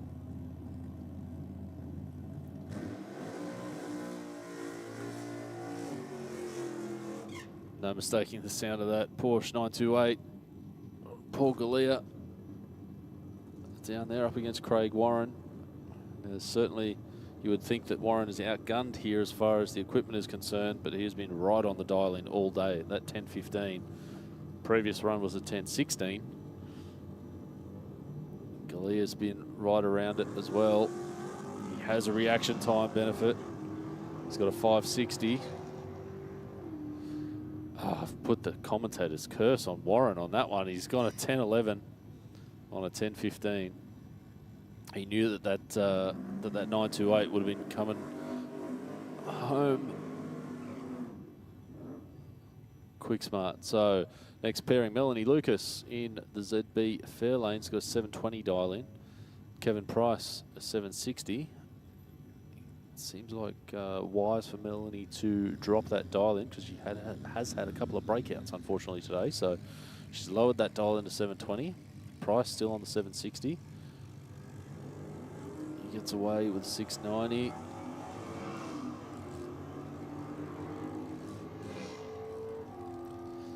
Price does take it with a 767 to 721. Reaction time. Reaction time was the big one. Next up, Mark Elborn in the Power Plus Fuels New South Wales Ute. Up against Joe Campagna in the Vauxhall Viva.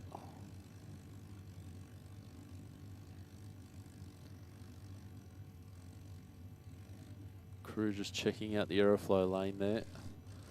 The big ZB Falcon is breathing heavy when it makes its passes. Not sure if it's running quite rich or burning a little bit of oil at the same time. Combination of both.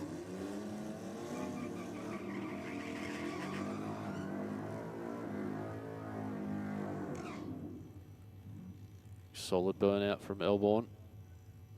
The tyres protesting a little bit down there. Looks like we've got a crew down in the deep end, but looks all good. You can see the tree is going to go instant green. Campagna goes. Elborn a second after him.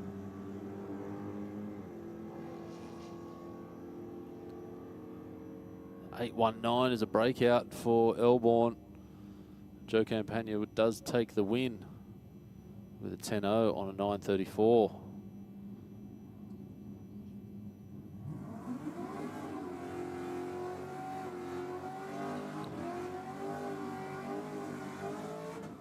Sam Fullerton back again in that LS-powered Commodore, and Dale Ludlow in the Tirana. 434 Chevy.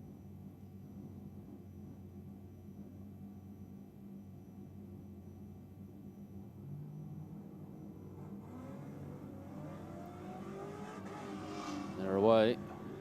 A 710 to a 692. Ludlow gets the win with a 698 on that 92 to a 43 on a 10 dial in. Next up, Ashley Vincent, the VE Commodore 1063 dial in. Then Stuart Howell in the Territory 1080. I've said multiple times, guys, if you are watching at home and you'd love to go drag racing but you're not sure you've got the budget, these cars are a great example of how you can get into drag racing with almost any car that can be registered on the street.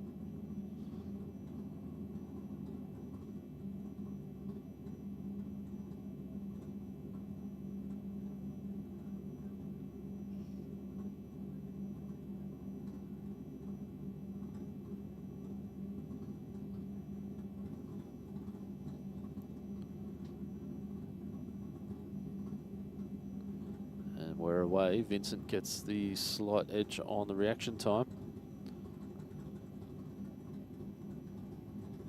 Stu's making his way down. She does get the win. Looks like Stu might have been dragging the brakes a little bit on the way down there. So nonetheless, good win from Ashley Vincent. Next up, we got Brett McNiff, Carol Ogden. Excuse me, Cheryl Ogden. My apologies.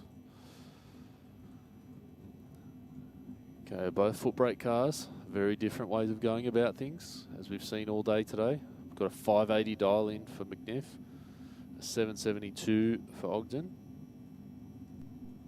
So we'll see cars come into full stage. And I've got my money on McNiff lifting the wheels.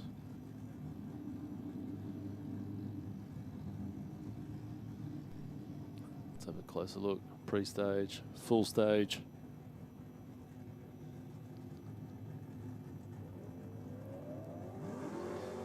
Wheels up. And McNiff will get to the strip first. He's backed out of it to ensure no breakout. Very nice pass for that one. Okay, Joe Selby and Liz Close. Next two races.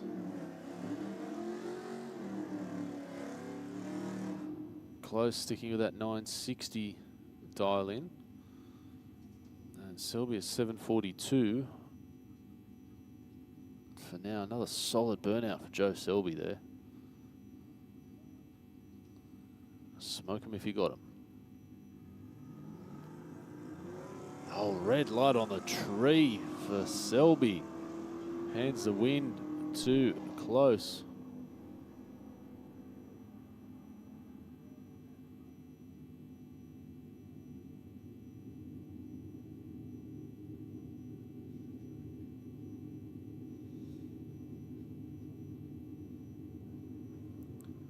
Okay, Ethan Hurst out on the next one.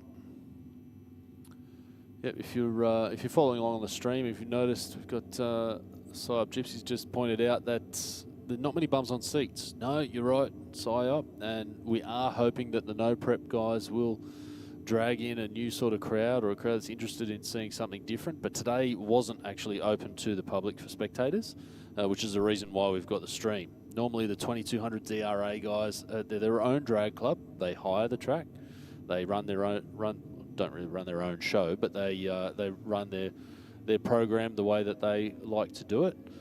Normally we don't stream that, but because we've had the no prep races of Australia here today as well, we decided to get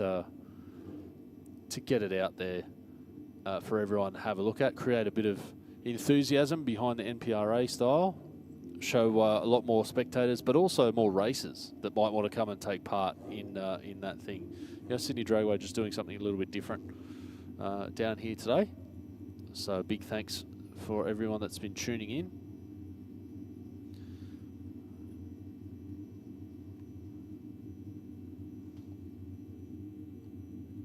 We'll get into the fourth round of bikes.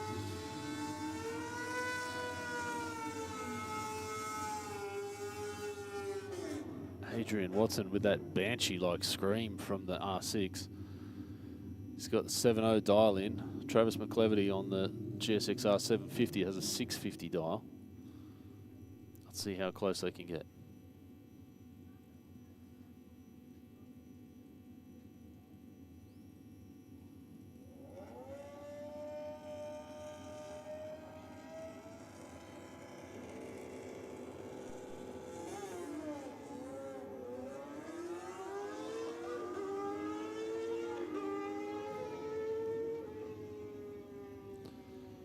Right, McCleverty takes the win, 676 to a 722. Reaction time yet again being the big decider there. Next up, Joe Curry and Mark Akers. 690 for Akers, 780 for Curry. We'll see Curry get away first.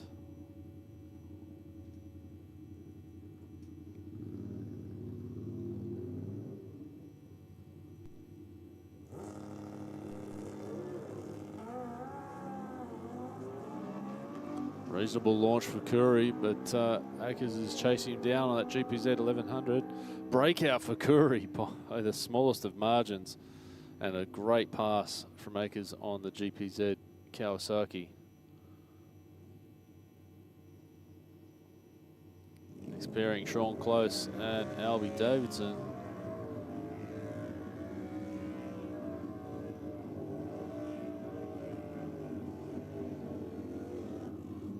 Close deciding to do away with the burnout this pass. I think he had a little bit of an odd situation the last pass down there. He might be trying to protect the clutch potentially. It was 735 versus 751. Red light on the tree for Close. Going to hand the win to Davidson. Davidson goes through a 752 on a 751 dial as well. So really, really spot on from Albie Davidson down there.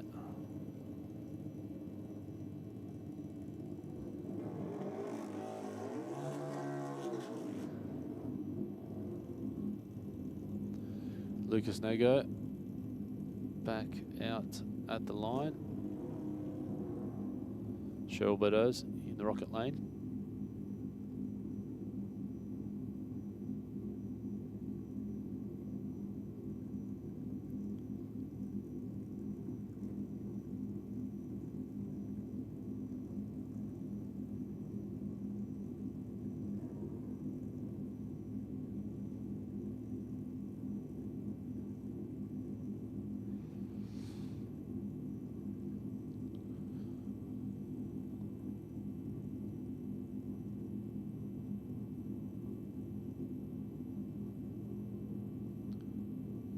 Got a 603 and a 603, so light's going to drop at the same time here.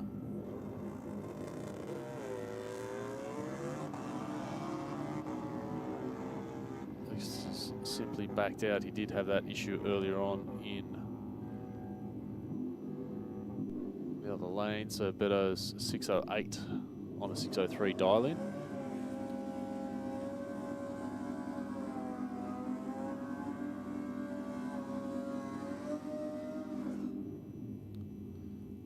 So I dare say Lucas Nego just accepting the green there to qualify for points.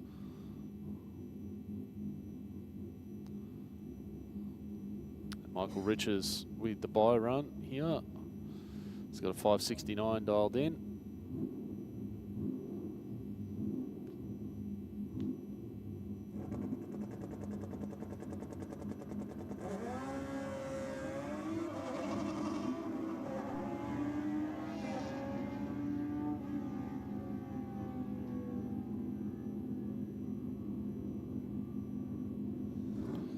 Just goes through for a 579, nice and safe. We'll come around for the next round.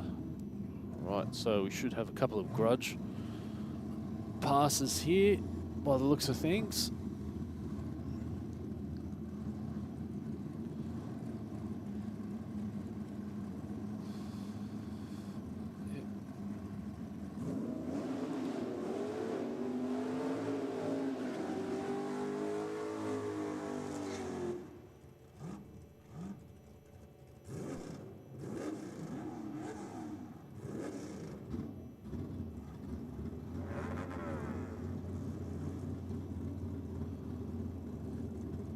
So Mark Peters in the Aeroflow lane.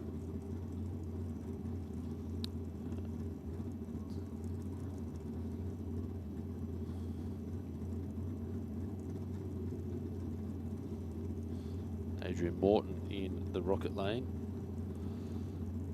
That small tyre nitrous assisted Mustang. He's trying to lay the power into that. It's given a bit of a wiggle. Clean pass from Mark Peters there, 562 in the 8.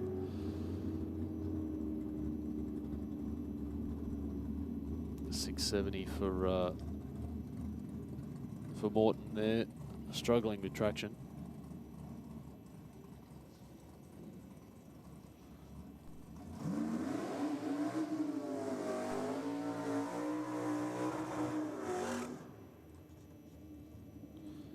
Wayne Burke out there in the Cortina again for a little bit more testing for himself.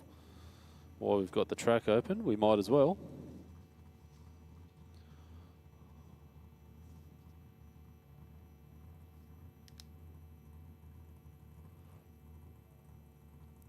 I think I can see Danko Kinasevic down there in the staging lanes. Might be coming out for a Grudge pass as well, which would be good to see that car run again. It's a very impressive combination.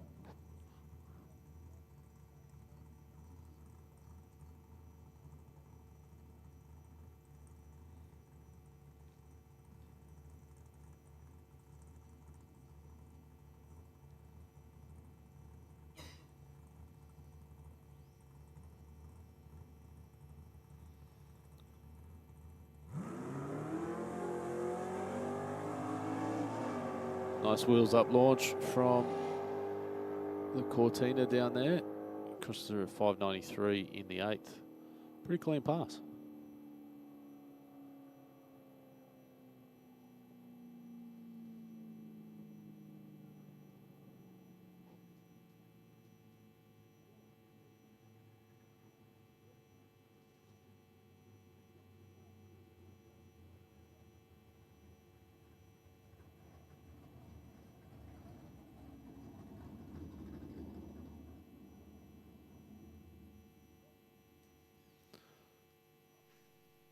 Let's have a look. I think we might have a couple more Grudge runs before finals. I'll have a quick look. We'll be right back.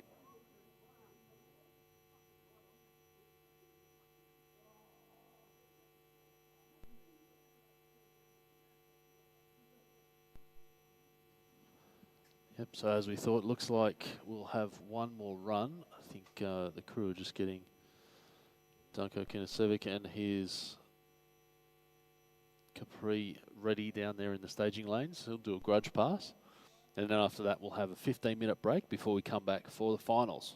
Big tyre, no prep, small tyre, no prep, foot brake, trans brake, bike, 6.0 class. All through the day. So it's been a great event out here today. Sort of one of the smaller events that we run out here at Sydney Dragway. 2200 DRA guys regularly here, very committed racers. They're not only doing their own thing, but they're also taking part in track championships and national rounds of sportsman racing quite often, which is great to see. And then they've, as I've mentioned, graciously allowed the NPRA guys to come on board today and sort of jump in with their event, run the no prep setup out on the track, the instant green. It's been really interesting to see the difference out there. So very, very happy that we've been able to accommodate that. And being that it is a no spectator event, we've been really happy that we can stream it for everyone watching along at home.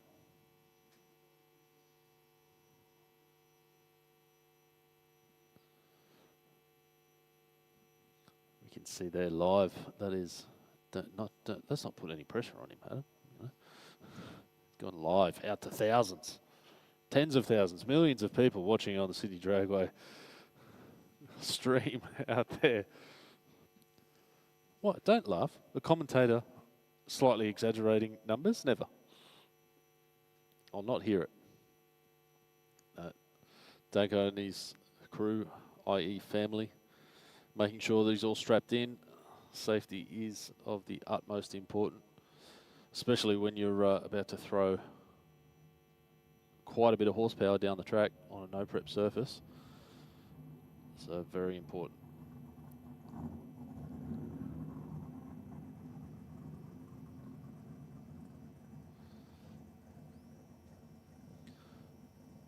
All right, let's go.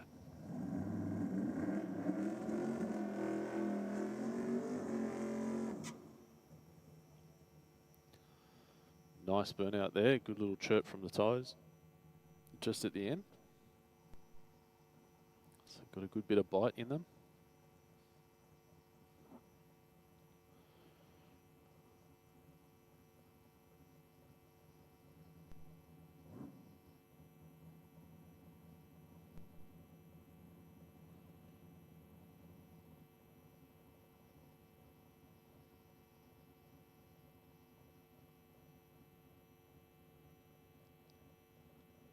to see the Addicted Performance crew getting the car right in the groove there, getting him squared up on the track just before. So this will be instant green again, but no stress here. Sportsman tree, actually, excuse me. Bit of wheel hop. It drives through the wheel spin, pedals the car on the big end. Trying to throw a little bit of extra juice at the track that time, but just looked like it was folding up the tyres, a little bit of wheel hop. So nonetheless, we will have finals action here for you again at Sydney Dragway in around 15 minutes time. So stay tuned. We're going to roll some ads and we'll be right back here with the conclusion of the 2200 DRA and NPRA event at Sydney Dragway. BikeReview.com.au is Australia's leading website for performance and modified motorcycles. BikeReview.com.au is the only motorcycle-focused website to feature motorcycle drag racing on a regular basis. And in the words of editor Jeff Ware, our involvement with Sydney Dragway is our way of putting back into one of our favourite sports. BikeReview.com.au. Bank said no to your home loan? Talk to us. Not a bank. Talk to Australia's real-life non-bank for home loans, car loans, personal loans. Pepper Money, the home of loan options.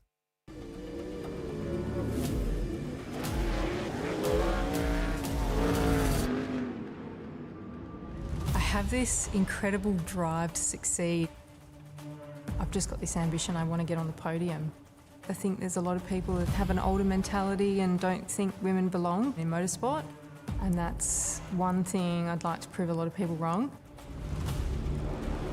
It's you in the car and it's your ambition and your drive to win. As soon as that helmet goes on, that's it.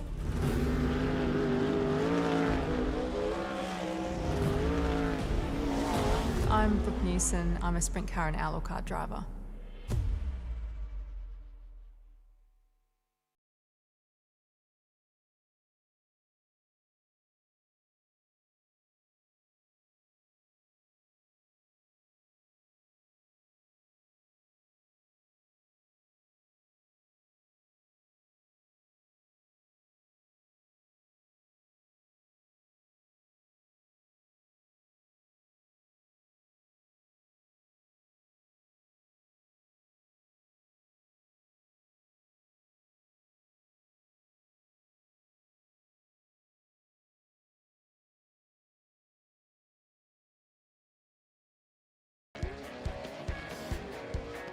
I've chosen to use VP racing fuel since I was a teenager racing motocross, which was 21 years ago now. I just have a really personal trust with VP racing fuels. Running on the ragged edge of blowing up and not, a lot of it has to do with the race fuel, and that's what we rely on, VP racing fuels.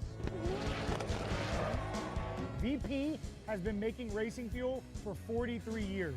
They're the official fuel of multiple top series globally. No matter where we are in the world, no matter what fuel we need, it's always consistent, it's always perfect and exactly what we're expecting and our tuners expecting. They support myself, my Drift Alliance bros, and for that, I'm extremely thankful. Keep making amazing fuels, and we'll keep out there having fun.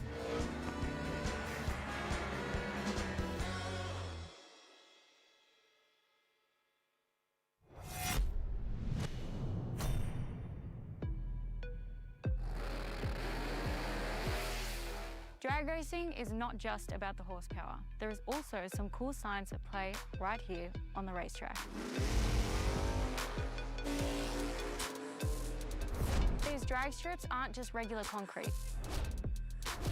We treat it with a special kind of glue often referred to as traction compound. I usually twist my foot and it's This is designed to ramp up the traction of the track's surface.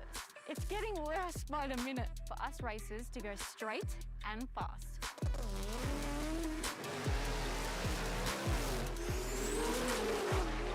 In drag racing, every millisecond counts.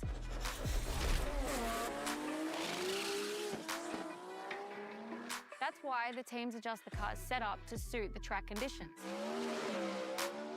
Teams can assess the traction on the track by using this interesting device called a traction meter gauge. The bottom of the device has a rubber pad that mimics a racing slick.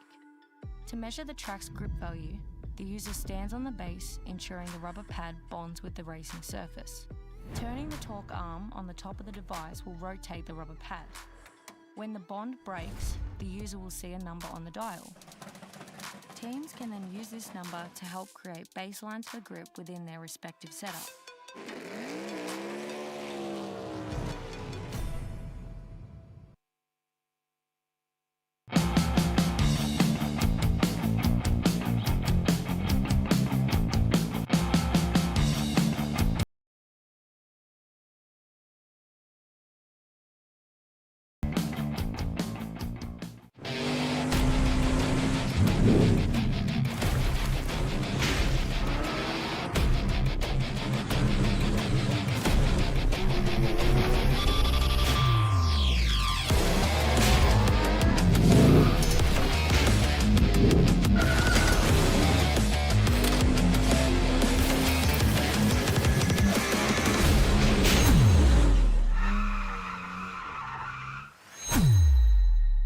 Putting a street car through to a race car? Be sure to think of Aeroflow Performance. The ever-increasing range that started with just hose, fittings and fuel system components has grown to include boosted turbochargers, bang shift shifters, X-Pro ignition and electrical accessories, Bosch Motorsport products, fabrication parts, as well as driveline and engine components. With an exceptional distribution network and inventory, Aeroflow products are always within reach. With more to come in the future, be sure to keep an eye out at aeroflowperformance.com.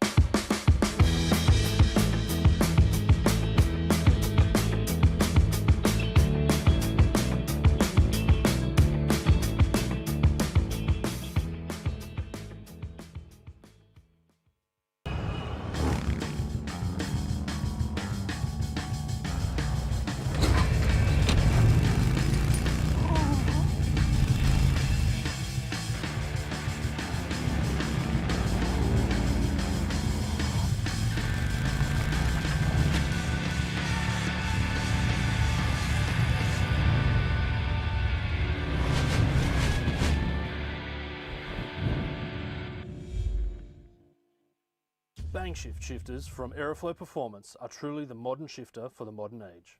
Featuring a full bespoke billet case, all shifters are designed for right-hand drive vehicles with an LED lit gear position indicator.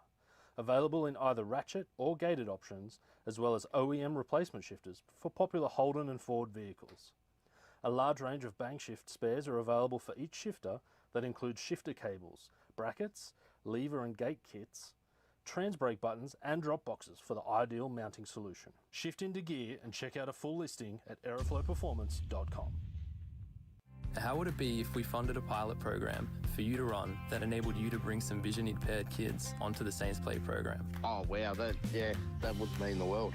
My reward is the smile on the kids' faces. And since you've given so much to others, we'd also like to do something for you personally. How would it feel if Pepper sent you, your partner, and your daughter Molly to the Gold Coast for a few days? Yeah, awesome. I don't know what to say. It amazes me. Thank you very much. BikeReview.com.au is Australia's leading website for performance and modified motorcycles. BikeReview.com.au is the only motorcycle-focused website to feature motorcycle drag racing on a regular basis. And in the words of editor Jeff Ware, our involvement with Sydney Dragway is our way of putting back into one of our favourite sports. BikeReview.com.au. Bank said no to your home loan? Talk to us. Not a bank. Talk to Australia's real-life non-bank for home loans, car loans, personal loans. Pepper Money, the home of loan options.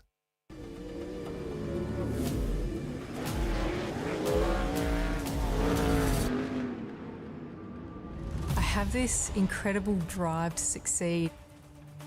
I've just got this ambition, I want to get on the podium. I think there's a lot of people that have an older mentality and don't think women belong in motorsport. And that's one thing I'd like to prove a lot of people wrong. It's you in the car and it's your ambition and your drive to win. As soon as that helmet goes on, that's it.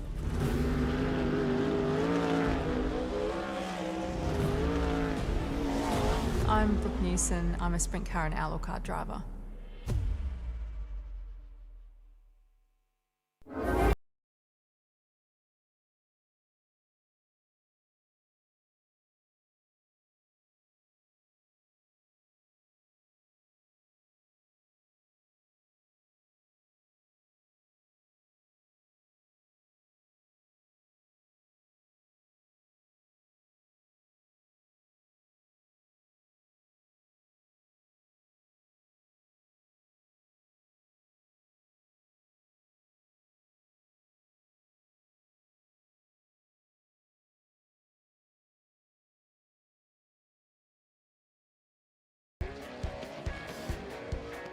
I've chosen to use VP racing fuel since I was a teenager racing motocross, which was 21 years ago now. I just have a really personal trust with VP racing fuels. Running on the ragged edge of blowing up and not, a lot of it has to do with the race fuel, and that's what we rely on, VP racing fuels. VP has been making racing fuel for 43 years. They're the official fuel of multiple top series globally. No matter where we are in the world, no matter what fuel we need, it's always consistent, it's always perfect and exactly what we're expecting and our tuners expecting. They support myself, my Drift Alliance bros, and for that, I'm extremely thankful. Keep making amazing fuels, and we'll keep out there having fun.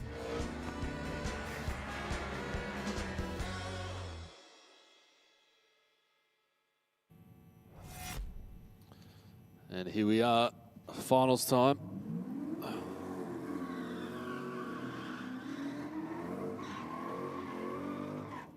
Stephen Halliday in the Aeroflow lane up against Dale Ludlow in the Rocket lane. This is the foot brake category from 2200 DRA. We've got a 697 dial in for Halliday in the Aeroflow lane, 692 for the Rocket lane. Let's see, it's going to be close on the leave here. Let's see who can get as close to the dial in as possible. Slight reaction time benefit from Ludlow in the Rocket lane. He gets there first, and he does. A 695 on a 92 beats a 97 on a 97 thanks to reaction time. Nice pass. Dale Ludlow down there.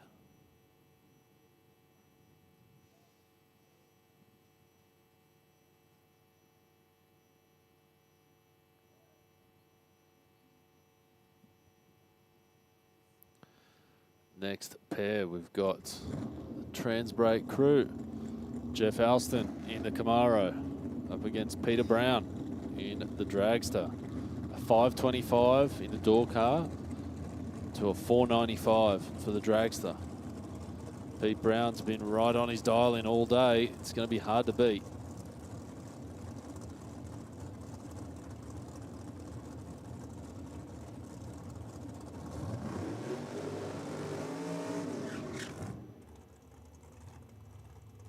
Pretty solid but short burnout for both cars.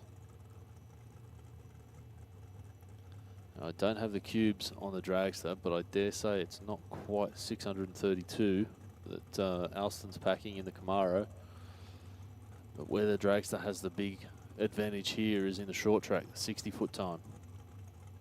The reaction time, being that there's no suspension in the car, means that it's usually a bit quicker out of the hole.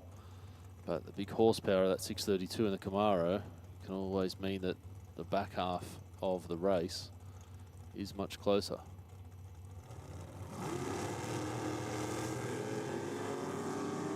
Close on the reaction. Alston's trying to keep it out in front.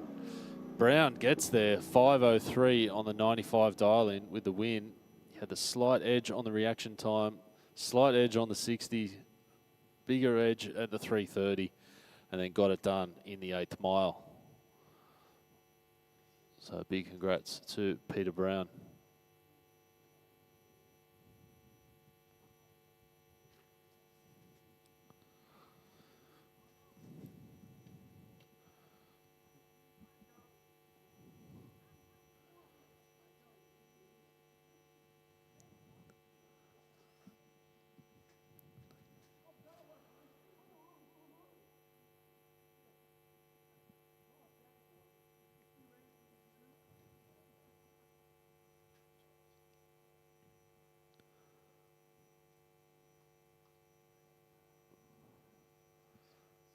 We've got a couple more cars to come through down there. Yep.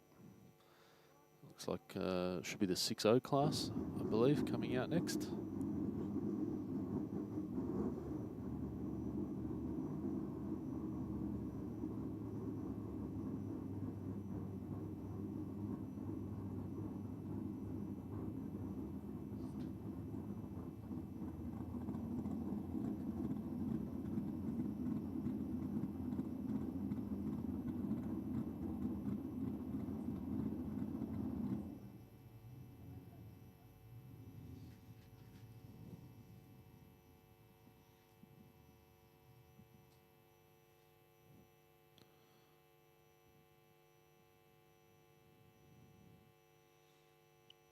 Okay, so it looks like we'll have Shane Gillen Christie in the Aeroflow lane. The LJ, I think it's an LH or LX. This one, Michael Little in the LJ in the Rocket lane.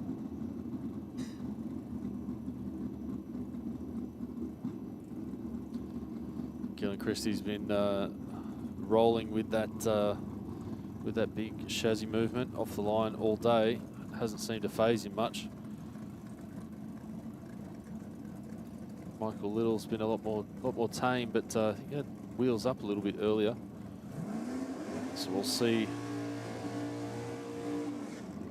which of the Tiranas reigns king. Stout burnout from both drivers. The sun has been on this unprepped track all day. It's a bit of a challenge for a lot of them.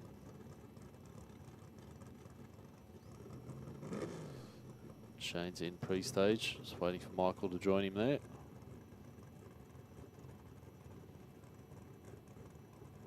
We're an instant green on this one. Heads up. Both in pre-stage. See who moves forward first. Shane's in.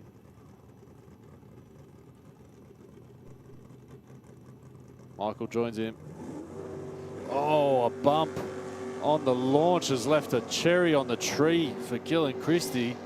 That's going to hand the win to Michael Little in the LJ. Nice whomp on the throttle down there. Celebration. So big congrats to the crew for Michael Little. And a shame for Gillen Christie. I know all the races prefer to win straight heads up, but you're going to take it either way it comes.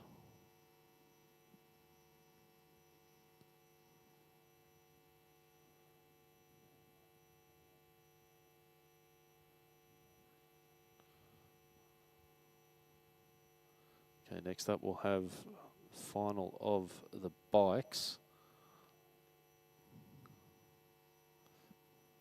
We should have two bikes down there in the tunnel, I think. It's taking advantage of a bit of shade while they're hanging out in this 30-odd degree heat in a full leather suit. Cannot blame them.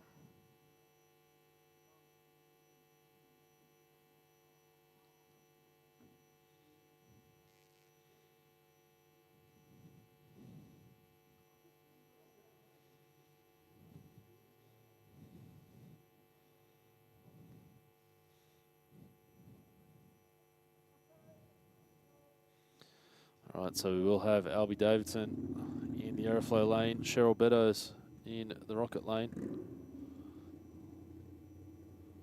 Yet again, two very different ways to skin a cat. Metric 1000cc sport bike in the Aeroflow lane. Big Cube Harley Davidson in the Rocket lane.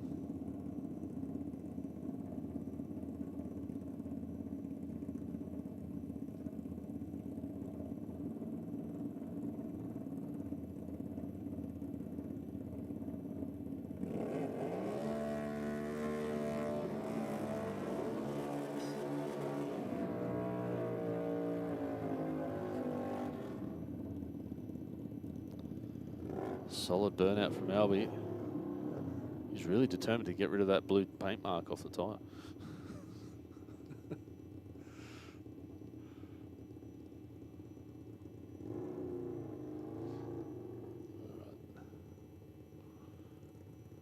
As we mentioned earlier today, Davidson is a very seasoned campaigner on the bikes here at Sydney Dragway and Track Championships, but he's decided to skip the Track Champs this year.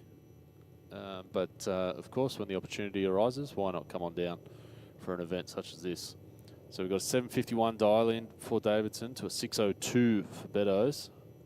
She's just crept that up 1/100th of a second compared to the previous few passes. Just waiting. Cheryl's in. Davidson away. Reaction time advantage to Beddoes. She's nailed all the shifts. But a big breakout Well, not that big, but a 594 on a 602 for Cheryl, 746 on a 51 for Davidson. But the lesser of the breakout means that the win will go to Davidson. So big congrats to Albie and the crew down at Team Digger. And that's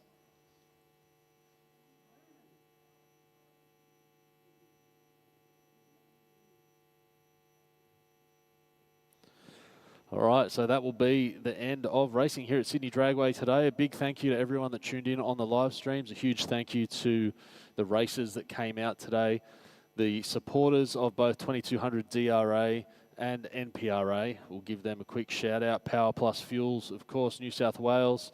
Thanks to Martin for putting all this on. We've got Jason at Gear Exchange Services for contributing to the pot. Speed for Sale, nitrous refills. Both of those supporters have thrown in their support for the NPRA guys as well, and also Pat DiFrancesco from Fruit World at Penrith.